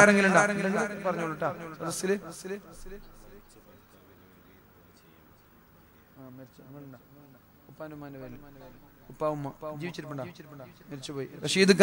അതുപോലെ മരിച്ച ഭർത്താവിന്റെ പേരിൽ 2000 രൂപ സദസ്സിലുണ്ടെങ്കിൽ ഞാൻ ഒരു 5 മിനിറ്റ് ചെലവഴിച്ചോട്ടെ. ഒന്നുമില്ല, ഞാനിത് എല്ലാ സദസ്സിലും എടുക്കുന്ന ഒരു സ്വതക്കയാണ്. സംഘാടകർക്ക് വേണ്ടിയിട്ടല്ല, നിങ്ങളുടെ മാതാപിതാക്കൾക്ക് വേണ്ടിയിട്ട് എല്ലാ സദസ്സിലും എടുക്കാറുണ്ട്. ഞങ്ങളുടെ അതിഞ്ഞാറ് പ്രസംഗിച്ചപ്പോൾ കൊടുത്തിട്ടുണ്ട്. ഒരുപാട് ആളുകൾ മരണപ്പെട്ടവർക്ക് വേണ്ടിയിട്ട് 2000 കൊടുത്തിട്ടുണ്ട്. ജീവിച്ചിരിക്കുന്ന മാതാപിതാക്കളുടെ ആഫിയത്തിന് വേണ്ടിയിട്ടും കൊടുക്കുക. സദസ്സിലുണ്ടെങ്കിൽ ഒന്ന് കൈപ്പൊക്കെ. മരിച്ചുപോയ ഉമ്മയ്ക്ക് വേണ്ടിയിട്ടോ ഉപ്പയ്ക്ക് വേണ്ടിയിട്ടോ 2000 രൂപ കൊടുത്തിട്ട് ദുആ ചെയ്യാം. ഒരാള് ആരാ മരണപ്പെട്ട്? 2 വേറെ ആരെങ്കിലും ഉണ്ടോ? ഒന്ന് കൈപ്പൊക്കും. ഒരാളുണ്ട്. അൽഹംദുലില്ലാഹ്. ആരാ മരണപ്പെട്ട്? 2 ഒരാള് ബാപ്പ. വേറെ ആരുള്ള? സഹോദരിമാരുണ്ടെങ്കിൽ ഒന്ന് എഴുതി കൊടുക്കണേ. വേറെ ആരുള്ള? ഇനി മരണപ്പെട്ടിട്ടില്ലെങ്കിൽ ജീവിച്ചിരിക്കുന്ന മാതാപിതാക്കൾക്കും കൊടുക്കാം. ജീവിച്ചിരിക്കുന്ന മാതാപിതാക്കളുടെ ആഫിയത്തിനും ആരോഗ്യത്തിനും വേണ്ടി കൊടുത്താൽ അത് നിങ്ങൾക്ക് തന്നെ കിട്ടും. എന്താ വെച്ചാല് അവർക്ക് രോഗം ഉണ്ടായാലും നിങ്ങൾ തന്നെ അവർ ഹോസ്പിറ്റലിൽ കൊണ്ടുപോകേണ്ടതും ചികിത്സിക്കേണ്ടതൊക്കെ. അപ്പൊ അവർക്ക് രോഗങ്ങളൊന്നും വരാതിരിക്കാൻ വേണ്ടിയിട്ട് കൊടുക്കുക, ആഫിയത്തിനും കൊടുക്കുക. ഇനി ആരെങ്കിലും ഉണ്ടോ? ഞാൻ സമയമൊന്നും കളയൂല ഇതിനു വേണ്ടിയിട്ട്. ഒരു മിനിറ്റ് ഞാൻ നിങ്ങൾ പുരുഷന്മാരോട് ചോദിക്കും. ആരെങ്കിലും ഉണ്ടോ? സൈഡിലുള്ളവർ, സ്റ്റേജിലുള്ളവർ ആരെങ്കിലും ഉണ്ട്? ഇനി ഉമ്മയ്ക്ക് ഒരാളുണ്ട്. ഉമ്മ ആരാ മരണപ്പെട്ട്? ഒരാളല്ലേ? വേറെ ആരുള്ള? വേറൊരാളുണ്ട്. ആരാ മരണപ്പെട്ട്? ഉപ്പ. പിന്നെ കൊടുത്തോളൂ. ഞാൻ പറഞ്ഞു, ഞാൻ സംഘാടകർക്ക് വേണ്ടിയിട്ട് പിരിവുണ്ടാക്കില്ല, പിരിക്കലില്ല. അങ്ങനത്തെ പരിപാടി നമുക്കില്ല. സംഘാടകർക്ക് പൈസ ഉണ്ടാക്കി വെക്കുന്നവരായിട്ടൊന്നും നമുക്കില്ല. ഞാനിതെല്ലാ സദസ്സും ചോദിക്കുന്നത് വെച്ചാൽ മരണപ്പെട്ടു പോയവർക്ക് നമ്മളല്ലാതെ പിന്നെ ആരും ദുആ ചെയ്യാനുണ്ടാവില്ല. എന്റെ ഉപ്പയ്ക്ക് ദുആ ചെയ്യാൻ ഞാനേ ഉണ്ടാവുള്ളൂ. ഞാനും എന്റെ ചേട്ടാനുജന്മാരും. വീട് കല്ലിങ്കൽ എന്നിട്ട് ഒരു കുഞ്ഞുമോനും വന്നിട്ട് കല്ലുദവിന്റെ ഉപ്പ മരണപ്പെട്ടിട്ടുണ്ട്, ദുആ ചെയ്യാൻ. അയാൾക്ക് എപ്പോഴും അന്ന് മരണപ്പെട്ടപ്പോൾ വന്നേക്കാം, പക്ഷെ ദുആ ചെയ്യൂല. മരണത്തിന് ശേഷം ഞാനേ ദുആ ചെയ്യണം. അതേപോലെ നമ്മുടെ മാതാപിതാക്കൾക്ക് വേണ്ടി നമ്മളല്ലാതെ വേറെ ഒരാളും ദുആ ചെയ്യൂല. നമ്മളത് ദുആ ചെയ്യണം. ഇനി നാളെ ഞാൻ മരണപ്പെട്ടാൽ എനിക്ക് വേണ്ടി ദുആ ചെയ്യാൻ എന്റെ മക്കളെ ഉണ്ടാവുള്ളൂ. അതുകൊണ്ട് 10 സ്ക്വയർ ഫീറ്റ് ഒക്കെ ഉണ്ട് ഇവിടെ. വീടിന് എത്ര വിശ്വാസം? 1 സ്ക്വയർ ഫീറ്റ് ആകുമ്പോൾ 1300. 10 സ്ക്വയർ ഫീറ്റ് 13000 രൂപ. കുഞ്ഞമ്മ മുഹമ്മദ് അതുപോലെ പേര് പ്രശ്നമില്ല. ഇനി ഞാൻ വേദ തുടങ്ങട്ടെ. ഇനി ആരെങ്കിലും ഉണ്ടോ? സഹോദരിമാരുണ്ടെങ്കിൽ ഒന്ന് നിങ്ങൾ നിങ്ങളൊന്ന് ഇങ്ങനെ നടന്നോളൂ. എന്നിട്ടുണ്ടല്ലോ എല്ലാവരും കിട്ടിയ ശേഷം നമുക്കൊന്ന് ആത്മാർത്ഥമായിട്ട് ദുആ ചെയ്യാം. അള്ളാഹു മരണപ്പെട്ടു പോയവരുടെ ഖബറടക്കം അള്ളാഹു വെളിച്ചമാക്കി കൊടുക്കട്ടെ. നാളെ ഞാനും നിങ്ങളൊക്കെ മരണപ്പെട്ട് കിടക്കുമ്പോൾ ദുആ ചെയ്യാൻ മക്കള് വേണ്ടേ? നമ്മുടെ മക്കള് ദുആ ചെയ്യോ? നിങ്ങൾക്ക് തോന്നുന്നുണ്ടോ നമ്മുടെ മക്കള് ദുആ ചെയ്യോ? നമ്മൾ അവർക്ക് വേണ്ടി ദുആ ചെയ്തിട്ടുണ്ടോ? എങ്കിൽ ഇൻഷാ അല്ലാഹ് ദുആ ചെയ്യും. ഇല്ലെങ്കിൽ ഒരു കുഞ്ഞു മോൻ തിരിഞ്ഞു നോക്കൂല. നിങ്ങൾ കഴിയുമെങ്കിൽ എന്ത് ചെയ്യണമെന്നറിയോ? ഇടയ്ക്കിടെ നിങ്ങളുടെ ഉപ്പയുടെ കബറിടത്തിലേക്ക് നിങ്ങളുടെ മക്കളുടെ കൈയും കൂട്ടി പോകണമെന്ന് മഹാന്മാർ പറയാറുണ്ട്. മരണപ്പെട്ടു പോയ ഉപ്പയുടെ മരണപ്പെട്ടു പോയ ഉമ്മയുടെ കബറിടത്തിലേക്ക് മക്കളെ കൊണ്ടുപോകണം. മക്കളെ കൈയും പിടിച്ചു പോയിട്ട് അവിടെ നിന്നിട്ട് ദുആ ചെയ്യണം. അല്ലാഹുവേ എന്റെ ഉപ്പാക്ക് നീ പുറത്തു കൊടുക്കണേ അല്ലാഹ്. എന്നിട്ട് ഉമ്മയുടെ അടുത്തേക്ക് പോകണം. അല്ലാഹു എന്റെ ഉമ്മക്ക് പുറത്തു കൊടുക്കണേ റബ്ബേ. ഇത് നിങ്ങളുടെ മക്കൾ പഠിക്കും. നിങ്ങൾ മരണപ്പെട്ടാൽ നിങ്ങളുടെ മക്കളുടെ കൈയും പിടിച്ചിട്ട് വരും.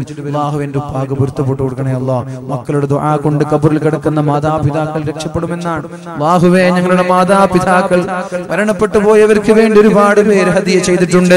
സഹോദരിമാരെ, നിങ്ങളും ഭർത്താവോ ഭാര്യയോ ആരായാലും ശരി, അല്ലാഹുവേ ഒരുപാട് ആളുകൾ ഇവിടെ സംഭാവന ചെയ്തിട്ടുണ്ട് റബ്ബേ.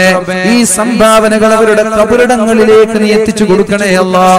ഒരു സ്വഹാബി ഒരിക്കൽ കടന്നു വന്ന നബി തങ്ങളോട് ചോദിച്ചു, നബിയേ എന്റെ ഉമ്മ മരണപ്പെട്ടു പോയിരിക്കുകയാണ്. ഉമ്മ മരണപ്പെടുന്ന സമയത്ത് ഞാൻ വീട്ടിലില്ല. ഉമ്മയ്ക്ക് വേണ്ടി ഞാൻ സ്വതക്ക ചെയ്താൽ ഉമ്മയുടെ ഖബറിടത്തിലേക്ക് എത്തുമോ നബിയെ എന്ന് ചോദിച്ചപ്പോൾ അല്ലാഹുവിന്റെ ഹബീബ് പറഞ്ഞു, അതേ നീ സ്വതക്ക കൊടുത്തോളൂ, ഉമ്മയ്ക്ക് അത് ഉപകരിക്കുമെന്ന് പരിശുദ്ധ റസൂലുള്ളാഹ്. ആ സമയത്ത് സ്വഹാബി സ്വതക്ക ചെയ്തു. അദ്ദേഹത്തിന്റെ വലിയൊരു തോട്ടമാണ് ഉമ്മയുടെ പേരിൽ സ്വതക്ക ചെയ്തത്. അതേപോലെ അല്ലാഹുവേ ഞങ്ങളുടെ മാതാപിതാക്കളിൽ ആരെങ്കിലും ഒരാൾ ഖബറിടത്തിൽ കിടന്ന് പ്രയാസപ്പെടുന്നുവെങ്കിൽ അവർക്ക് നിസ്കരിക്കാൻ കഴിയാത്ത രോഗമാണ് റബ്ബേ അത്. ഖുർആൻ ഓതാൻ കഴിയാത്ത രോഗമാണ് റബ്ബേ അത്. ഈ മക്കളുടെ പ്രാർത്ഥന, ഈ മക്കളുടെ സ്വതക്കകൾ അവരുടെ ഖബറിടത്തിലേക്ക് നീ എത്തിച്ചു കൊടുക്കണേ അല്ലാഹ്. അല്ലാഹുവേ അവരുടെ ഖബറിടം ശിക്ഷയുള്ള ഖബറിടമാണെങ്കിൽ ഇന്നത്തെ രാത്രി തന്നെ നീ വെളിച്ചമാക്കണേ അല്ലാഹ്. അല്ലാഹുവേ ഇന്നത്തെ രാത്രി തന്നെ നീ വെളിച്ചമാക്കണേ അല്ലാഹ്. ഇന്നത്തെ രാത്രി തന്നെ നീ സ്വർഗീയമാക്കണേ അല്ലാഹ്. ഇന്നത്തെ രാത്രി തന്നെ സ്വർഗീയ കവാടങ്ങൾ തുറന്നു കൊടുക്കണേ റബ്ബേ. ഇനി സ്വർഗീയ സുഖങ്ങൾ ആസ്വദിക്കുന്നവരാണെങ്കിൽ അല്ലാഹുവേ അവരുടെ ദറജയെ നീ ഉയർത്തണേ അല്ലാഹ്. ഉന്നതമായ പദവി നൽകണേ അല്ലാഹ്. അല്ലാഹുവേ ഞങ്ങളുടെ ജീവിച്ചിരിക്കുന്ന മാതാപിതാക്കൾ, ഞങ്ങൾക്ക് വേണ്ടി ത്യാഗം ചെയ്യുന്ന ഞങ്ങളുടെ ഉമ്മ, ഞങ്ങൾക്ക് വേണ്ടി പ്രയാസപ്പെടുന്ന ഞങ്ങളുടെ പിതാവ്, അവർക്ക് ആഫിയത്ത് നൽകണേ അല്ലാഹ്. ആരോഗ്യം നൽകണേ റബ്ബേ. എത്ര വൈകിയാലും മകൻ വരുമെന്ന് കാത്തിരിക്കുന്ന മാതാപിതാക്കൾ, അല്ലാഹുവേ അവർക്ക് ജീവിക്കുന്ന കാലത്തോളം ആഫിയത്തോടെയുള്ള ദീർഘായുസ് നീ നൽകണേ റബ്ബേ. രോഗങ്ങൾ നൽകണേ റബ്ബേ. വല്ല അസുഖങ്ങളുണ്ടെങ്കിൽ പൂർണ്ണമായ ശിഫ നൽകണേ റബ്ബേ. ഈമാൻ സലാമത്തായി പുഞ്ചിരിച്ച് മരണപ്പെടാനുള്ള തൗഫീഖ് നൽകണേ അല്ലാഹ്. അതുകൊണ്ട് ഒരു മനുഷ്യനെ സംബന്ധിച്ചിടത്തോളം അവന്റെ നിസ്കാരം അവന്റെ പ്രകാശമാണ്. നിസ്കാരത്തിന്റെ വിഷയം വളരെ ശ്രദ്ധയോടെ വേണം. ഇനി മുതൽ അത് നിസ്സാരമായി കാണരുത്. ഇതുവരെ നിങ്ങൾക്ക് അറിഞ്ഞിട്ടില്ല എന്ന് വെക്കാം. കഴിഞ്ഞതൊക്കെ അല്ലാഹു നമ്മൾക്ക് പുറത്തു തരട്ടെ. ഇനി നമ്മൾക്ക് അറിഞ്ഞുവല്ലോ, 10 വയസ്സിന്റെ മുകളിലുള്ള ആളുകൾ നിർബന്ധമായും ജമാഅത്തിന് പള്ളിയിലേക്ക് പോയിരിക്കണം. അത് തമാശയല്ല. അവിടെ ഒരു എക്സ്ക്യൂസും ഇല്ല, അവിടെ ഒരു ഇടവുമില്ല, ഒരു തിരക്കും അവിടെ പറയാൻ പാടില്ല. നിർബന്ധമാണിത്, കണിശമാണിത്, കർക്കശമാണിത്. അങ്ങനെ പോയാൽ അല്ലാഹു തആല നിങ്ങളുടെ മുഖത്തിനും നിങ്ങളുടെ ഹൃദയത്തിനും നിങ്ങളുടെ ഖബറിടത്തിനും അല്ലാഹു പ്രകാശം നൽകുമെന്ന് മുഹമ്മദുർ റസൂലുള്ളാഹ്. അസ്സലാത്തു നൂർ, നിസ്കാരം പ്രകാശമാണ് എന്നാണ് അല്ലാഹുവിന്റെ ഹബീബ് പഠിപ്പിച്ചത്. യകൂനു അജ്റുഹാ നൂറൻ ലിസാഹിബിഹാ യൗമൽ ഖിയാമ, ഖിയാമത്ത് നാളിൽ കോടാനകോടി ആളുകൾ ഒരുമിച്ച് കൂടുന്ന മഹ്ശറാവൻ സഭയിൽ, അതേപോലെ തന്നെ ബർസഖിയായ ഖബറിടത്തിലെ അല്ലാഹു തആല നിസ്കരിക്കുന്ന ആളുകൾക്ക് എന്തെന്നില്ലാത്ത പ്രകാശം നൽകുമെന്നാണ്. പിന്നെ നിസ്കാരത്തിൽ തന്നെ പ്രത്യേകമായ 2 നിസ്കാരങ്ങളുണ്ട്. മൊത്തത്തിൽ നിസ്കാരത്തിൽ തന്നെ പ്രത്യേകമായ 2 നിസ്കാരങ്ങളുണ്ട്. ഏതൊക്കെയാണ് ആ നിസ്കാരങ്ങൾ? പറഞ്ഞോളൂ. ഏതൊക്കെയാണ് നിസ്കാരങ്ങൾ? 2 നിസ്കാരത്തിന് പ്രത്യേകതയുണ്ട്, പ്രത്യേകമായ ഒരു വെളിച്ചമുണ്ട്. ഏതൊക്കെയാണ് ആ നിസ്കാരങ്ങൾ? മൻ ഹാഫള അലൈഹാ, മൻ ഹാഫള അലൈഹാ, ആരാണോ നിസ്കാരത്തെ പ്രത്യേകമായി ഓരോ സമയത്തും ഞാൻ പറഞ്ഞ ആ ഒരു രീതിയിൽ ആരാണോ സൂക്ഷിക്കുന്നത്, കാനത് ലഹു നൂറൻ, അതവർക്കൊരു നൂറായിരിക്കും, വെളിച്ചമായിരിക്കും, വബുർഹാനൻ, വെളിച്ചമായിരിക്കും, വനജാതൻ മിനൻ നാരി യൗമൽ ഖിയാമ, ഖിയാമത്ത് നാളിൽ നരകത്തിൽ നിന്ന് രക്ഷപ്പെടാനുള്ള അമലായിരിക്കുമെന്ന് മുഹമ്മദുർ റസൂലുള്ളാഹ്. ഇനി ഒരാൾ സുബ്ഹിക്ക് പള്ളിക്ക് പോകുന്നവർ, ഇശാഇന് പള്ളിയിലേക്ക് പോകുന്നവർ, 2 നിസ്കാരത്തിനും ഒരു പ്രത്യേകതയുണ്ട്. എന്താണ് ആ പ്രത്യേകത? ഇശാഇനും സുബ്ഹിക്കുള്ള പ്രത്യേകത എന്താ? ളുഹറിനും മഗ്രിബിനും അസറിനും ആ പ്രത്യേകത എന്താ? ളുഹറിന് പള്ളിയിലേക്ക് നടന്നു പോകുമ്പോൾ റോഡ് നിറയെ വെളിച്ചമാണ്, അസറിനും വെളിച്ചമാണ്, മഗ്രിബിനും വെളിച്ചമാണ്. എന്നാൽ ഇശാഇന് പോവേണ്ടത് ഇരുട്ടിലൂടെ നടന്നിട്ടാണ്, സുബ്ഹിക്ക് പോവേണ്ടത് ഇരുട്ടിലൂടെ നടന്നിട്ടാണ്. മഹാനായ ഇമാം അഹ്മദ് ഇബ്നു ഹംബൽ തങ്ങളുടെ മാതാവ്, ഇമാം അഹ്മദ് ഇബ്നു ഹംബൽ തങ്ങളുടെ മാതാവ് 4 മദ്ഹബിൽ ഒരു മദ്ഹബിന്റെ ഇമാമാണ് ഇമാം അഹ്മദ് ഇബ്നു ഹംബൽ. ആ മാതാവ് കുഞ്ഞുമോനെ വിളിക്കുമെന്നാണ്. ആ കുഞ്ഞുമോനെ വിളിച്ചിട്ട് തഹജ്ജുദ് നിസ്കരിക്കാൻ വേണ്ടിയാണ് വിളിച്ചുണർത്തുന്നത്. ശ്രദ്ധിക്കണേ, ചില ഉമ്മമാർക്ക് മക്കളോട് സ്നേഹം തോന്നാറുണ്ട്. എങ്ങനെയാണ് സുബഹി നിസ്കാരത്തിന് 10 വയസ്സിന്റെ മകനെ എങ്ങനെയാണ് പള്ളിയിലേക്ക് ആക്കുക? ചെറിയ കുഞ്ഞല്ലേ എന്ന് ചില ഉമ്മമാർക്ക് തോന്നാറുണ്ട്.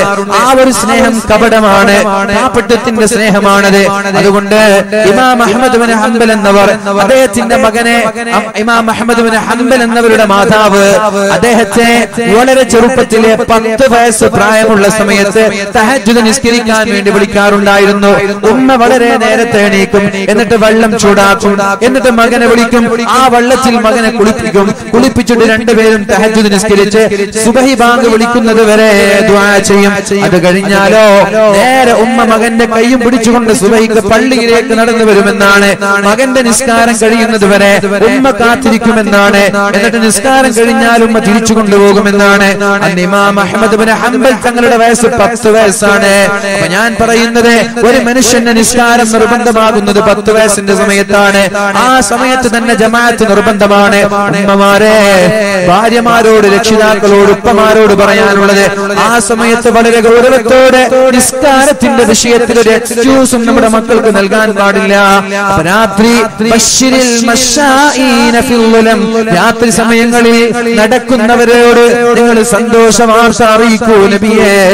ഇലൽ മസാജിദ്, പള്ളിയിലേക്ക് നടക്കുന്നവർ എന്ത് സന്തോഷ വാർത്തയാണ് അറിയിക്കേണ്ടത്?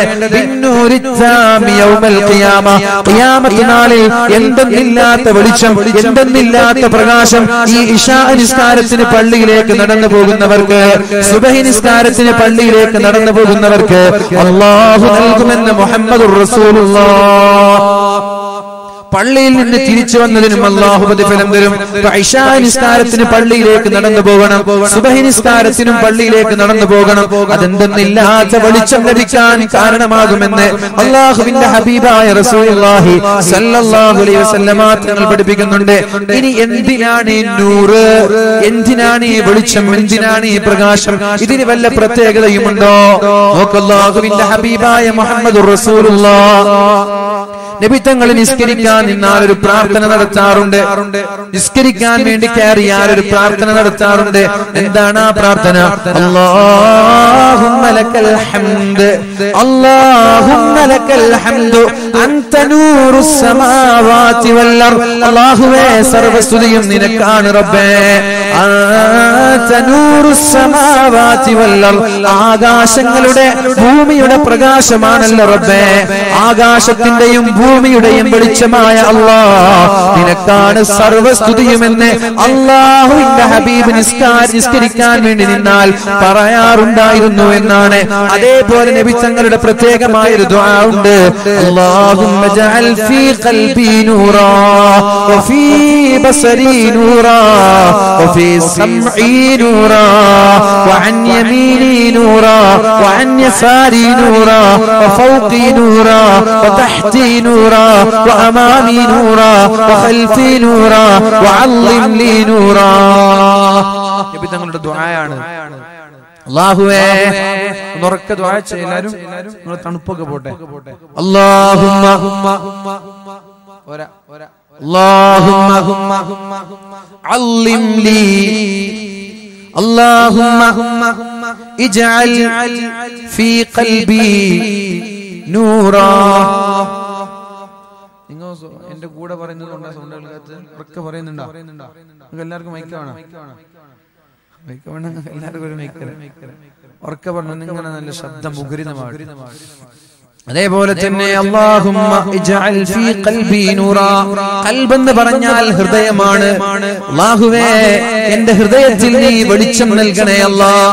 നബി തങ്ങൾ അങ്ങനെ ദുആ ചെയ്യണമെങ്കിൽ ഈ നൂറിന് എന്തോ ഒരു പ്രത്യേകതയുണ്ട്. ഹൃദയത്തിന് വെളിച്ചം തരണേ അല്ലാഹ്. പിന്നെ രണ്ടാമത്തേത് വഫീ ബസ്വരി നൂറാ. അല്ലാഹുവേ എന്റെ കണ്ണിന് നീ വെളിച്ചം നൽകണേ അല്ലാഹ്. കണ്ണിന് നൂറ് വേണമെന്നാണ്, കണ്ണിന് വെളിച്ചം വേണമെന്നാണ്. വഫീ അല്ലാഹുവേ എന്റെ ചെവിക്ക് നീ വെളിച്ചം നൽകണേ അല്ലാഹ്. എന്റെ ചെവിക്ക് നീ വെളിച്ചം നൽകണേ അല്ലാഹ്. വഅൻ യമീനി നൂറാ. എന്റെ വലതുഭാഗത്ത് നീ വെളിച്ചം നൽകണേ അല്ലാഹ്. വഅൻ യസാരി നൂറാ. എന്റെ ഇടതുഭാഗത്ത് നീ വെളിച്ചം നൽകണേ അല്ലാഹ്. വഫൗഖി നൂറാ. എന്റെ മുകൾ ഭാഗത്ത് നീ വെളിച്ചം നൽകണേ അല്ലാഹ്. വതഹ്തി നൂറാ. അല്ലാഹുവേ എന്റെ കാൽഭാഗത്ത് നീ വെളിച്ചം നൽകണേ അല്ലാഹ്. വഅമാമി നൂറാ. എന്റെ മുൻഭാഗത്ത് നീ വെളിച്ചം നൽകണേ അല്ലാഹ്. വഖൽഫി നൂറാ. എന്റെ പിൻഭാഗത്തും വെളിച്ചം നൽകണേ അല്ലാഹ്. വഅല്ലിംനി നൂറാ. നൂറ് കൊണ്ട്, വെളിച്ചം കൊണ്ട്, പ്രകാശം കൊണ്ട് എന്നെ നീ പ്രത്യേകമായി ആവരണം ചെയ്യണേ അല്ലാഹ് എന്ന് മഹാനായ മുഹമ്മദുർ റസൂലുള്ളാഹ്. നബി തങ്ങൾ അങ്ങനെ ദുആ ചെയ്യണമെങ്കിൽ ആ ദുആക്ക് എന്തോ പ്രത്യേകത ഉള്ളത് കൊണ്ടല്ലേ? ആ നൂറിന് പ്രത്യേകത ഉള്ളത് കൊണ്ടല്ലേ? കണ്ണിനും ചെവിക്കും നാവിനും ഹൃദയത്തിനും കാലിനും വലതുഭാഗത്തും ഇടതുഭാഗത്തും മുകളിലും താഴെയിലും മുമ്പിലും പിന്നിലൊക്കെ നൂറ് വേണം എന്ന് അല്ലാഹുവിന്റെ ഹബീബ് വെറുതെ ദുആ ചെയ്യോ? അല്ലാഹു തആല ആ ഒരു പ്രകാശം നമ്മൾക്ക് നൽകുമാറാവട്ടെ. മഹാനായ അബ്ദുല്ലാഹി ഇബ്നു മസ്ഊദ് റളിയല്ലാഹു അൻഹു ദുആ ചെയ്യാറുണ്ട്. എന്ത്? റബ്ബനാ അസ്ലിഹ് ബൈനനാ. അല്ലാഹുവേ ഞങ്ങൾക്കിടയിൽ ഐക്യമുണ്ടാക്കണേ അല്ലാഹ്. ഐക്യം വളരെ പ്രധാനപ്പെട്ട ഘടകമാണ്. ഇന്ന് പല സ്ഥലങ്ങളിലും വാഴ വെക്കുന്നത് പരസ്പരം ഐക്യമില്ലാതെയാണ് എന്ന് പറയാതിരിക്കാൻ വയ്യ. ഐക്യമില്ലാതെയാണ് എന്ന് പറയാതിരിക്കാൻ വയ്യ. ഇന്നൊരു വിഭാഗം വെച്ചാൽ അവരിൽ നിന്ന് മാറി നിന്ന് മറ്റൊരു വിഭാഗം പിറ്റേ ദിവസം വേറൊരു വാഴ വെക്കും. അതുകൊണ്ടാണ് ചില സ്ഥലങ്ങളിൽ പതിവിന് വിപരീതമായി വാലിന്റെ ആളുകൾ കുറഞ്ഞു വരുന്നത്. തമാശയല്ല.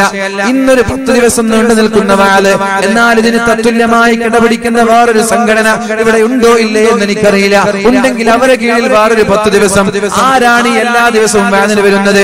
ദിവസം ഒരു വർഷത്തിൽ എല്ലാ ദിവസവും വാലിന് വരാൻ ഒരാൾ കഴിയുമോ? ഇത് കഴിഞ്ഞാൽ അപ്പുറത്തെ നാട്ടിൽ വാല്, അത് കഴിഞ്ഞാൽ അവിടെ വാല്. കിലോമീറ്ററുകൾക്ക് പരിധിയിൽ ഒരേ ദിവസം തന്നെ 5 വാലുകൾ വരെ ഈ ചുറ്റുഭാഗത്ത് നടന്നിട്ടുണ്ട്.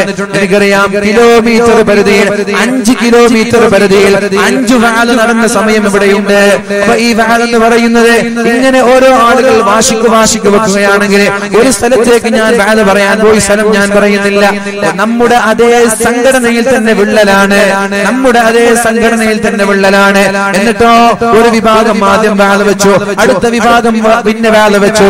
ആദ്യത്തെ വിഭാഗം വാല് വെച്ചപ്പോ ഇവര് പങ്കെടുത്തില്ല, ഇവര് വെച്ചപ്പോൾ അവര് പങ്കെടുത്തില്ല. ഇതാണോ വാല്? എന്താണ് ഈ വാല് വെക്കുന്നതിന്റെ ലക്ഷ്യം? എന്താണ്? ആർക്ക് വേണ്ടിയാണ് ഈ വാല് വെക്കുന്നത്? വാലുകളൊക്കെ ആത്മാർത്ഥമായ നീയത്തോടുകൂടിയാണ് വാലുകൾ സംഘടിപ്പിക്കേണ്ടത്. ജനങ്ങൾക്കിടയിൽ എന്തെങ്കിലും ഒരു നന്മ പറയുന്നവർക്കും മാറ്റം വേണം, കേൾക്കുന്നവർക്കും മാറ്റം വേണം. അല്ലാഹു നമ്മെ നല്ലവരിൽ ഉൾപ്പെടുത്തട്ടെ. അല്ലാഹു നമ്മെ നന്നാക്കി തരട്ടെ. അല്ലാഹുമ്മ അസ്ലിഹ് ബൈനനാ. അല്ലാഹുവേ ഞങ്ങൾക്കിടയിൽ നീ ഐക്യമുണ്ടാക്കണേ അല്ലാഹ്. വഹ്ദിനാ സബീലൽ ഇസ്ലാം. അല്ലാഹുവേ നല്ലൊരു മുസ്ലിമാക്കണേ റബ്ബേ. വനജ്ജിനാ മിനൽ ളുലുമാതി ഇലൻ നൂർ. അല്ലാഹുവേ ഇരുട്ടിൽ നിന്ന് വെളിച്ചത്തിലേക്ക് എന്നെ നീ നയിക്കണേ എന്ന് മഹാനായ അബ്ദുല്ലാഹി ഇബ്നു മസ്ഊദ് റളിയല്ലാഹു അൻഹു നിരന്തരമായി ദുആ ചെയ്യാറുണ്ടായിരുന്നു. അല്ലാഹുവേ നിന്റെ മഹാന്മാർ ചോദിച്ച ആ ഒരു പ്രകാശം ഞങ്ങൾക്ക് നീ നൽകണേ അല്ലാഹ്. അല്ലാഹുവേ ആ ഒരു വെളിച്ചം നീ ഞങ്ങൾക്ക് നൽകണേ അല്ലാഹ്. വെളിച്ചം കിട്ടുന്ന മറ്റുള്ള പ്രത്യേകത ഇന്നലിൽ ഹസനതി നൂറാ ഇന്നലിൽ ഹസനതി നൂറൻ ഫിൽ ഖൽബി. ഓരോ നന്മ ചെയ്യുന്നതിനനുസരിച്ച് ഓരോ മനുഷ്യന്റെ ഹൃദയങ്ങളിൽ വെളിച്ചമുണ്ടാകുമെന്നാണ്. വളിയാഅൻ ഫിൽ വജ്ഹി, മുഖത്തെന്തെന്നില്ലാത്ത, ശ്രദ്ധിക്കണേ, മുഖത്തെന്തെന്നില്ലാത്ത പ്രകാശമുണ്ടാകുമെന്നാണ്. തഹജ്ജുദ് നിസ്കരിക്കുന്നവരുടെ മുഖത്തില് എന്തെന്നില്ലാത്ത വെളിച്ചമുണ്ടാകും. അതിന് ഫായിസ വേണമെന്നില്ല. ഫായിസ വേണമെന്നില്ല. നമ്മുടെ ചെറുപ്പക്കാരൊക്കെ ഗൾഫിൽ പോയിട്ട് ഫുള്ള് ഫായിസ ഇട്ടിട്ട് പാപം കുറച്ച് കഴിയുമ്പോൾ മുഖത്ത് കുരും വരും. ഇത് പിന്നെ കണ്ടിന്യൂ ഖിയാമത്ത് നാളോളം ആർക്കെങ്കിലും തുടരാൻ കഴിയോ? നിങ്ങൾക്ക് മനസ്സിലായോ? ഫായിസ എന്ന് പറഞ്ഞാൽ എന്താ മനസ്സിലായോ? അറിയാത്തത് പോലെ ഒന്നും ഇരിക്കേണ്ട നിങ്ങൾ. ആർക്കും അത് അറിയാത്ത ഫായിസ ഇട്ടിട്ട് വെളുക്കുമെന്നുള്ള കാര്യം സത്യം തന്നെയാണ്. പക്ഷെ വെളുത്ത ആളുകൾ ഇത് ഖിയാമത്ത് നാളോളം തുടരാൻ പറ്റുമോ? മുഖം വെള്ള കുരു, ഉടക്ക കുരു, പിന്നെ അത് നിർത്തിയാ മുമ്പത്തേതിനേക്കാളും ഒത്തുപോകും. അപ്പൊ ഈ ഫായിസ് ഒന്നും വേണ്ട. നിങ്ങൾക്ക് വെളുക്കാൻ ഞാനൊരു വഴി പറഞ്ഞുതരാം. ഫായിസിനേക്കാളും പൈസക്ക് ചെലവില്ല. എത്ര 1000 രൂപ ഫായിസക്ക് ചെലവുണ്ടാവും. ഇനി ചെലവില്ല. മുഖം വെളുക്കാനും മുഖം പ്രകാശിപ്പിക്കാനുള്ള വഴിയാണ് തഹജ്ജുദ് നിസ്കരിക്കുക എന്നുള്ളത്. മഹാനായ ഹസൻ റളിയല്ലാഹു അൻഹുവിനോട് ചോദിച്ചു, ഈ തഹജ്ജുദ് നിസ്കരിക്കുന്നവരുടെ മുഖത്ത് വെളിച്ചമുണ്ടാവാൻ, പ്രകാശമുണ്ടാവാനുള്ള കാരണം എന്ത് എന്ന് ചോദിച്ചു. അപ്പോൾ അദ്ദേഹം പറഞ്ഞ മറുപടി, തഹജ്ജുദ് എന്നുള്ളത് അല്ലാഹുവിന്റെ നൂറിന്റെ ഒരു ഭാഗമാണ്. തഹജ്ജുദ് എന്ന് പറയുന്നത് അല്ലാഹു നൂറാണ്. അല്ലാഹു നൂറുസ് സമാവാതി വൽ അർദ്, ആകാശഭൂമികളുടെ നൂറാണ്, പ്രകാശമാണ് അല്ലാഹു. ആ പ്രകാശത്തിന്റെ ഒരു അംശമാണ് തഹജ്ജുദ്. തഹജ്ജുദ് നിസ്കരിക്കുന്ന ആളുകൾക്ക് അല്ലാഹുവിന്റെ നൂറിൽ നിന്നൊരു നൂറ് കിട്ടുകയാണ്. അതാണ് അവരുടെ മുഖത്ത് എന്തെന്നില്ലാത്ത വെളിച്ചമുണ്ടാകുന്നത് എന്ന് മഹാനായ ഹസൻ റളിയല്ലാഹു അൻഹു പറയുന്നുണ്ട്. അതുകൊണ്ട് ഇന്നലിൽ ഹസനതി നൂറാ, നമ്മുടെ നന്മകൾക്ക് നൂറുണ്ട്. വലിയാഅൻ ഫിൽ വജ്ഹി, നന്മ ചെയ്യുന്നതിനനുസരിച്ച് മുഖത്തിന്റെ ഒരു പ്രകാശം ഉണ്ടാകുമെന്നാണ്. അല്ലാഹുവേ നീ ഞങ്ങൾക്ക് ആ ഒരു പ്രകാശം നൽകണേ അല്ലാഹ്. അതുപോലെ തന്നെ പ്രകാശം ലഭിക്കാനുള്ള മറ്റൊരു അമല് ഇന്നൽ മുഖ്സിതീന ഇൻദല്ലാഹി അലാ മനാബിറ മിൻ നൂർ. നീതിമാന്മാരായാൽ ഭരണാധികാരികൾ നീതിമാന്മാരാവണം, വീട്ടിലുള്ള മാതാപിതാക്കൾ നീതിമാന്മാരാവണം, മക്കളോട് നീതിയോട് പെരുമാറണം, പെണ്ണ് ഒന്നിൽ കൂടുതൽ കെട്ടിയ നീതിയോട് പെരുമാറണം, പള്ളി കമ്മിറ്റി ഭാരവാഹികൾ നീതിയോട് പെരുമാറണം, സംഘടനാ നേതാക്കൾ നീതിയോട് പെരുമാറണം, നിയമപാലകർ നീതിയോട് പെരുമാറണം, മന്ത്രിമാർ നീതിയോട് പെരുമാറണം, രാഷ്ട്രീയ നേതാക്കൾ നീതിയോട് പെരുമാറണം. എല്ലാവരും നീതിയോടെ പെരുമാറിയാൽ അല്ലാഹു തആല അവർക്ക് നൽകാൻ പോകുന്നത് നല്ല മനോഹരമായ വെളിച്ചമുള്ള മിമ്പറായിരിക്കുമെന്ന് മുഹമ്മദുർ റസൂലുള്ളാഹ്. നീതിമാന്മാരായ ആളുകൾക്ക് നല്ല വെളിച്ചമുള്ള പ്രകാശമുള്ള മിമ്പറുകൾ നൽകുമെന്നാണ്. അതേപോലെ തന്നെ പ്രകാശം ലഭിക്കുന്ന മറ്റൊരു അമലാണ് പരസ്പരം സ്നേഹിക്കുക എന്നുള്ളത്. ആണ് പെണ്ണിനെ സ്നേഹിക്കലല്ല, പ്രേമത്തിന്റെ കഥകളല്ല ഈ പറയുന്നത്. പ്രേമത്തിന്റെ കഥ ഒന്നുമല്ല. സ്കൂളിൽ പോയാൽ ആരോട് മിണ്ടണം, ആരോട് മിണ്ടാൻ പാടില്ല എന്ന് തീരുമാനിക്കുന്നത് സ്കൂളിലുള്ള സീനിയർ വിദ്യാർത്ഥികളായ കാലമാണിത്. ഇൻസൈഡ് ധരിക്കാൻ ഇൻസൈഡ് ചെയ്യാൻ പാടുണ്ടോ, അഴിക്കാൻ പറയുന്നത് സീനിയർ വിദ്യാർത്ഥികൾ, ഷൂ ധരിക്കരുത് എന്ന് പറയുന്നത് സീനിയർ വിദ്യാർത്ഥികൾ, മീശ പഠിക്കണമെന്ന് പറയുന്നത് സീനിയർ വിദ്യാർത്ഥികൾ. എന്താ സീനിയർ വിദ്യാർത്ഥികൾക്ക് കോളേജ് ആരെങ്കിലും എഴുതി കൊടുത്തിട്ടുണ്ടോ? ഇത്തരം റാഗിങ്ങൾക്കെതിരെ നിരന്തരമായി ശ്രദ്ധിക്കണം. അവിടെ വിട്ടുവീഴ്ചയ്ക്ക് തയ്യാറാവുകയും വേണ്ട. കാരണം ഇതൊന്നും അനുവദിച്ചു കൊടുക്കേണ്ട വിഷയങ്ങളല്ല. നമ്മുടെ മക്കളാണ് ഈ തോന്നിവാസങ്ങൾ ചെയ്യുന്നത്. എന്തേ നീ കഴിഞ്ഞ വർഷം ജൂനിയർ ആയിരുന്നില്ലേ? നിനക്കെന്തേ സീനിയർ ആകുമ്പോൾ എന്ത് പ്രത്യേകതയാണുള്ളത്? പഠിക്കാൻ വരുന്ന വിദ്യാർത്ഥികളെ പഠനത്തിൽ നിന്ന് തടയുന്ന തോന്നിവാസങ്ങൾക്ക് കൂച്ചുവിലടേണ്ടത് ഇവിടുത്തെ രക്ഷിതാക്കളുടെയും നിയമപാലകരുടെയും ധാർമ്മികമായ അവരുടെ കടപ്പാടാണ് എന്ന് മനസ്സിലാക്കണം. അവിടെ ഒരു എക്സ്ക്യൂസ് വേണ്ട, അവിടെ ഒരു ഒത്തുതീർപ്പും വേണ്ട. അത്തരം ആളുകൾക്ക് കർശനമായ ശിക്ഷ വാങ്ങിച്ചു കൊടുക്കാനും നമ്മൾ തയ്യാറാവണം. ഇവിടെ കാസർഗോഡ് നിന്ന്, കാഞ്ഞങ്ങാട് നിന്ന്, കണ്ണൂർ നിന്ന് മംഗലാപുരത്തേക്ക് പോകുന്ന ട്രെയിനിൽ വരെ നിരന്തരമായി റാഗിങ്ങുകൾ നടക്കാറുണ്ട്. എന്തൊരു ക്രൂരമായിട്ടാണ് അടിക്കുന്നത്. എനിക്കറിയാം, എന്റെ ഒരു സുഹൃത്ത്, അദ്ദേഹത്തിന്റെ മകൻ ചെന്നൈയിൽ പഠിക്കാൻ പോയപ്പോ അവിടെയുള്ള സീനിയർ വിദ്യാർത്ഥികൾ റാഗിംഗ് ചെയ്തതിന്റെ പേരിൽ മാനസികമായ അസ്വസ്ഥത കൊണ്ട് മിണ്ടാൻ കഴിയുന്നില്ല, മിണ്ടുന്നില്ല, ടെൻഷനാണ്, ഒരു മൂലയിൽ ഒതുങ്ങി കൂടുകയാണ്, പഴയ പ്രസരിപ്പില്ല, സംസാരമില്ല. ഇതൊക്കെ ഇതൊക്കെ എന്തിനാണ് ഈ ആഭാസങ്ങൾ ചെയ്യുന്നത്? എന്ത് രസമാണ് ഇതിലൊക്കെ നമുക്ക് കിട്ടുന്നത്? സീനിയർ വിദ്യാർത്ഥികളോട് പറയാനുള്ളത്, നിങ്ങൾ ഇത് ചെയ്തിട്ടുണ്ടെങ്കിൽ ഇതിനേക്കാളും വലുത് നിങ്ങൾ അനുഭവിക്കും ഇനിയുള്ള കാലങ്ങളിൽ. അതുകൊണ്ട് ചെയ്യരുത്, ഇത്തരം ആഭാസങ്ങൾ നമ്മൾ ചെയ്യരുത്.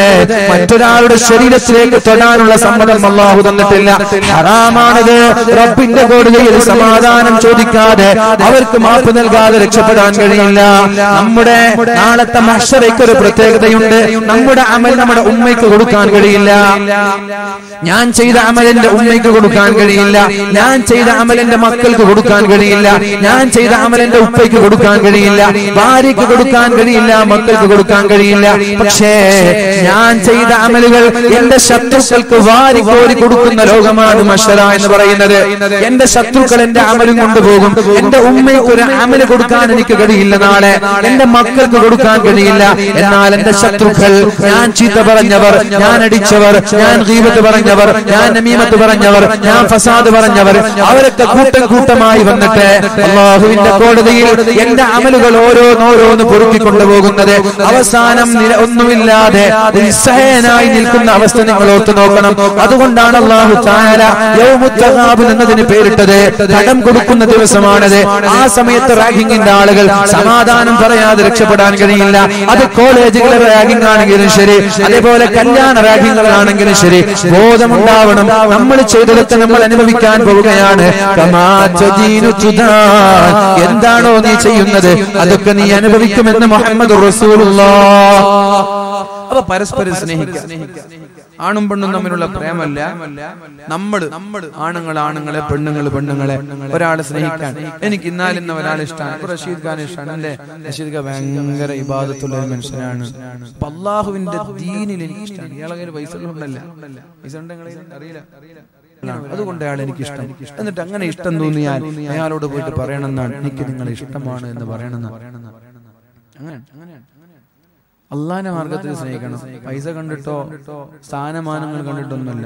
ദീനിൽ ഒരാൾ ഇഷ്ടപ്പെട്ടു. ആ ഒരു സ്നേഹം കാരണം എന്റെ മാർഗത്തിൽ സ്നേഹിക്കുന്ന ആളുകൾ അവർക്കും പ്രകാശത്തിന്റെ മിമ്പറുകളുണ്ട്. അമ്പിയാക്കൾക്ക് അസൂയ തോന്നും, അമ്പിയാക്കൾക്ക് അസൂയ തോന്നും, ശുഹദാക്കൾക്ക് അസൂയ തോന്നും. ഇങ്ങനെ ഒരു മിമ്പർ, വലിയൊരു സിംഹാസനത്തിൽ, പ്രകാശിക്കുന്ന സിംഹാസനത്തിൽ ഇരുന്നിട്ട് ഇങ്ങനെ കാലും വെച്ചിരിക്കുമ്പോ അമ്പിയാക്കൾ ആരാണാവോ ഇത്, രക്തസാക്ഷികളൊക്കെ ആരാണാവോ ഇത് എന്ന് ചോദിക്കുമ്പോ പറയും, ഇവർ അല്ലാഹുവിന്റെ മാർഗത്തിൽ സ്നേഹിച്ചവരാണ്. ഒരാളെ സ്നേഹിക്കാൻ കാരണം അയാളുടെ ദീനായിരിക്കണം. അങ്ങനെ സ്നേഹിച്ചാൽ അല്ലാഹു റബ്ബ് സുബ്ഹാനഹു വ തആല ആ ഒരു പ്രകാശം നമ്മൾക്ക് നൽകുമെന്നാണ് ഞാൻ എന്റെ വാക്കുകൾ സമ്മതിക്കാൻ പോവുകയാണ്. ഞാൻ ഇതുവരെ ചർച്ച ചെയ്തത് മുഖത്തിന് പ്രകാശം ലഭിക്കുന്ന അമലാണെങ്കിൽ, ഇനി ഹൃദയവും മുഖവും കറുത്തു പോകാനുള്ള അമലുകൾ പറയാൻ വിശദീകരിക്കുന്നില്ല. നമ്മുടെ ഹൃദയവും മുഖവും കറുത്തു പോകാൻ ചില അമലുകളുണ്ട്. ഒന്ന് കസ്റത്തുൽ കലാം, ഒരുപാട് സംസാരിച്ചാൽ ഹൃദയം കറുത്തു പോകും.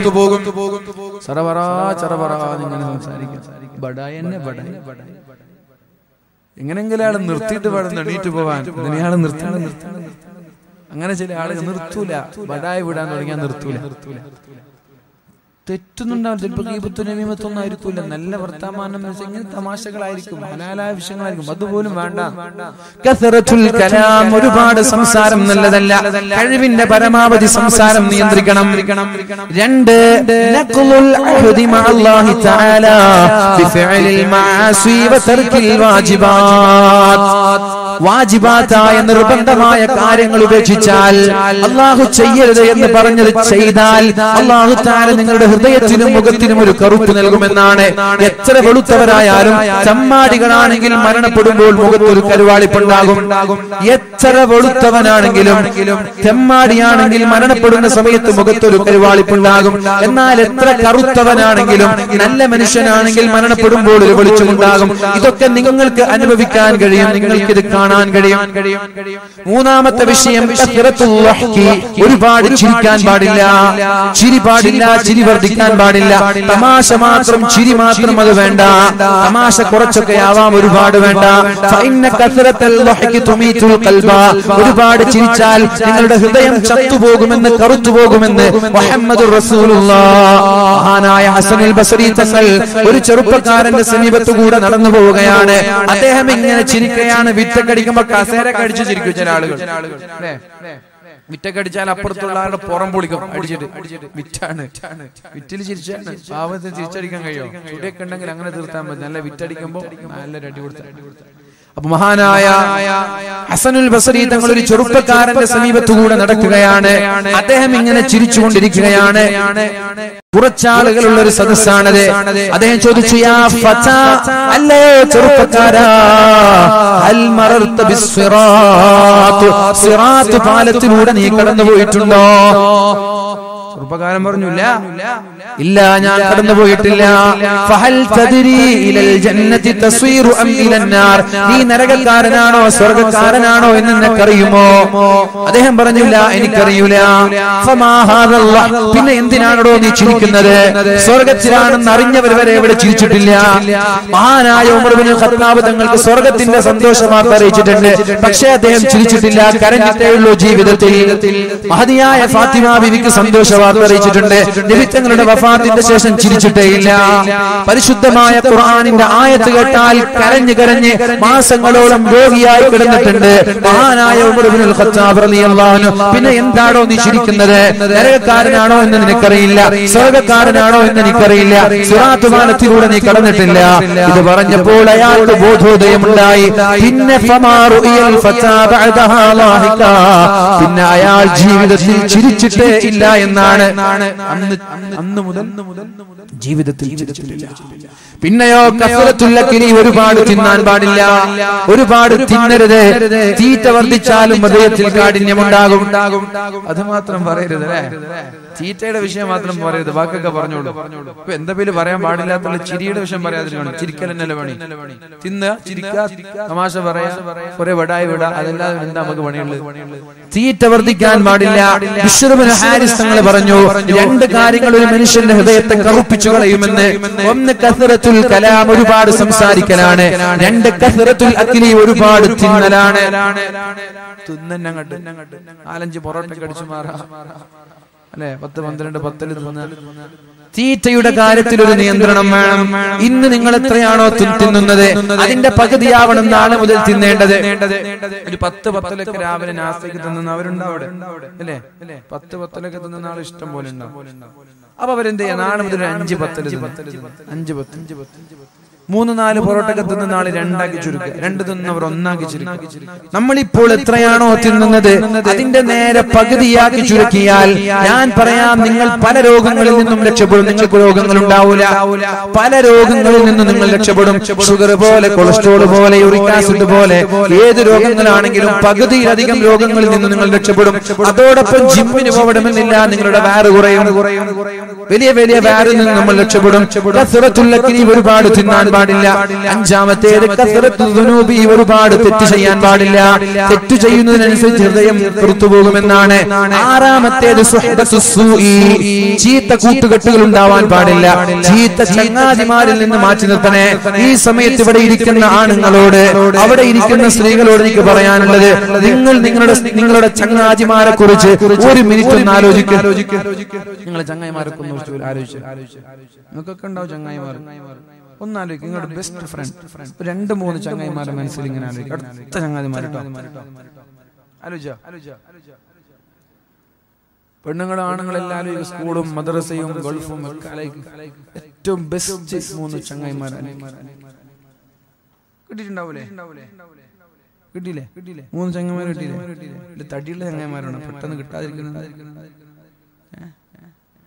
ഓക്കെ, ഇനി ഞാൻ ചോദിക്കട്ടെ, ആ ചങ്ങാതിമാർക്കുള്ള നല്ല വിശേഷണങ്ങൾ എന്തൊക്കെയാണ്? ആ ചങ്ങാതിമാര് തിയേറ്ററിൽ പോകുന്നവരാണോ? ആ ചങ്ങാതിമാര് പ്രണയത്തിൽപ്പെട്ടവരാണോ? ആ ചങ്ങാതിമാര് കഞ്ചാവിന്റെ ആളുകളാണോ? ആ ചങ്ങാതിമാര് ഹറാം ചെയ്യുന്നവരാണോ? വ്യഭിചാരത്തിന്റെ ആളുകളാണോ? എങ്കിൽ ഇന്നത്തോടുകൂടി സലാം പറഞ്ഞേക്കും. സലാം അലൈക്കും. അല്ല, നിങ്ങളുടെ ചങ്ങാതിമാർ നിസ്കാരത്തിന് കൃത്യമായി വരുന്നവരാണ്, ഖുർആൻ ഓതുന്നവരാണ്, നിങ്ങളോട് നന്മ പറഞ്ഞു തരുന്നവരാണ്, നിങ്ങളെ തിന്മയിൽ നിന്ന് മാറ്റി നിർത്തുന്നവരാണ് എങ്കിൽ മാഷാ അല്ലാഹ് ആ ചങ്ങാതിമാരോട് പറഞ്ഞേക്ക്, ഇന്നി ഉഹിബ്ബുക ഫില്ലാ, അല്ലാഹുവിന്റെ മാർഗ്ഗത്തിൽ ഞാൻ നിന്നെ സ്നേഹിക്കുന്നു എന്ന്. എന്നാൽ അല്ലാഹു തആല മനോഹരമായ പ്രകാശത്തിന്റെ സിംഹാസനങ്ങൾ നാളെ ഒരുക്കി തരുമെന്ന് മുഹമ്മദുർ റസൂലുള്ളാഹ്. അപ്പൊ ഞാൻ പറയാൻ, ചങ്ങാതിമാരാണ് ഓരോ മനുഷ്യനെയും മോശമാക്കുന്നത്. തിയേറ്ററിൽ പോകാൻ തുടങ്ങുന്നത് വീട്ടിൽ നിന്നല്ല, ഉപ്പയും ഉമ്മയും മക്കളെല്ലാം തിയേറ്ററിലേക്ക് കൊണ്ടുപോകുന്നത്. ഉപ്പയും ഉമ്മയും മക്കളും കൊണ്ടിട്ട് തിയേറ്ററിൽ പോകും. കാസർഗോഡ് തിയേറ്ററിൽ പോയാലും ഓർമ്മ ഉണ്ടാവും, തിരിച്ചു വരൂല അവര്. പെണ്ണുങ്ങളെങ്ങാനും കാസർഗോഡ് ഭാഗത്ത് തിയേറ്ററിൽ പോയാൽ, എന്നാൽ കോഴിക്കോട് ആ ഭാഗത്തൊക്കെ നിരന്തരമായിട്ട് പർദ്ദ ധരിച്ച പെണ്ണുങ്ങൾ തിയേറ്ററിൽ പോകും. ഇവിടെ ഏതെങ്കിലും ഒരു തിയേറ്ററിൽ പോയാൽ അപ്പൊ കല്ലെറിയും. നമ്മുടെ ഈമാന്റെ ഭാഗമാണെന്ന് കാസർഗോഡ്. ഇവിടെ ഒരു വീട്ടിൽ നിന്ന് ഉമ്മയും ഉപ്പയും തിയേറ്ററിലേക്ക് കൊണ്ടുപോകില്ല. പിന്നെ ആരാണ് തിയേറ്ററിലേക്ക് കൊണ്ടുപോകുന്നത്? ചങ്ങാതിമാരാണ്.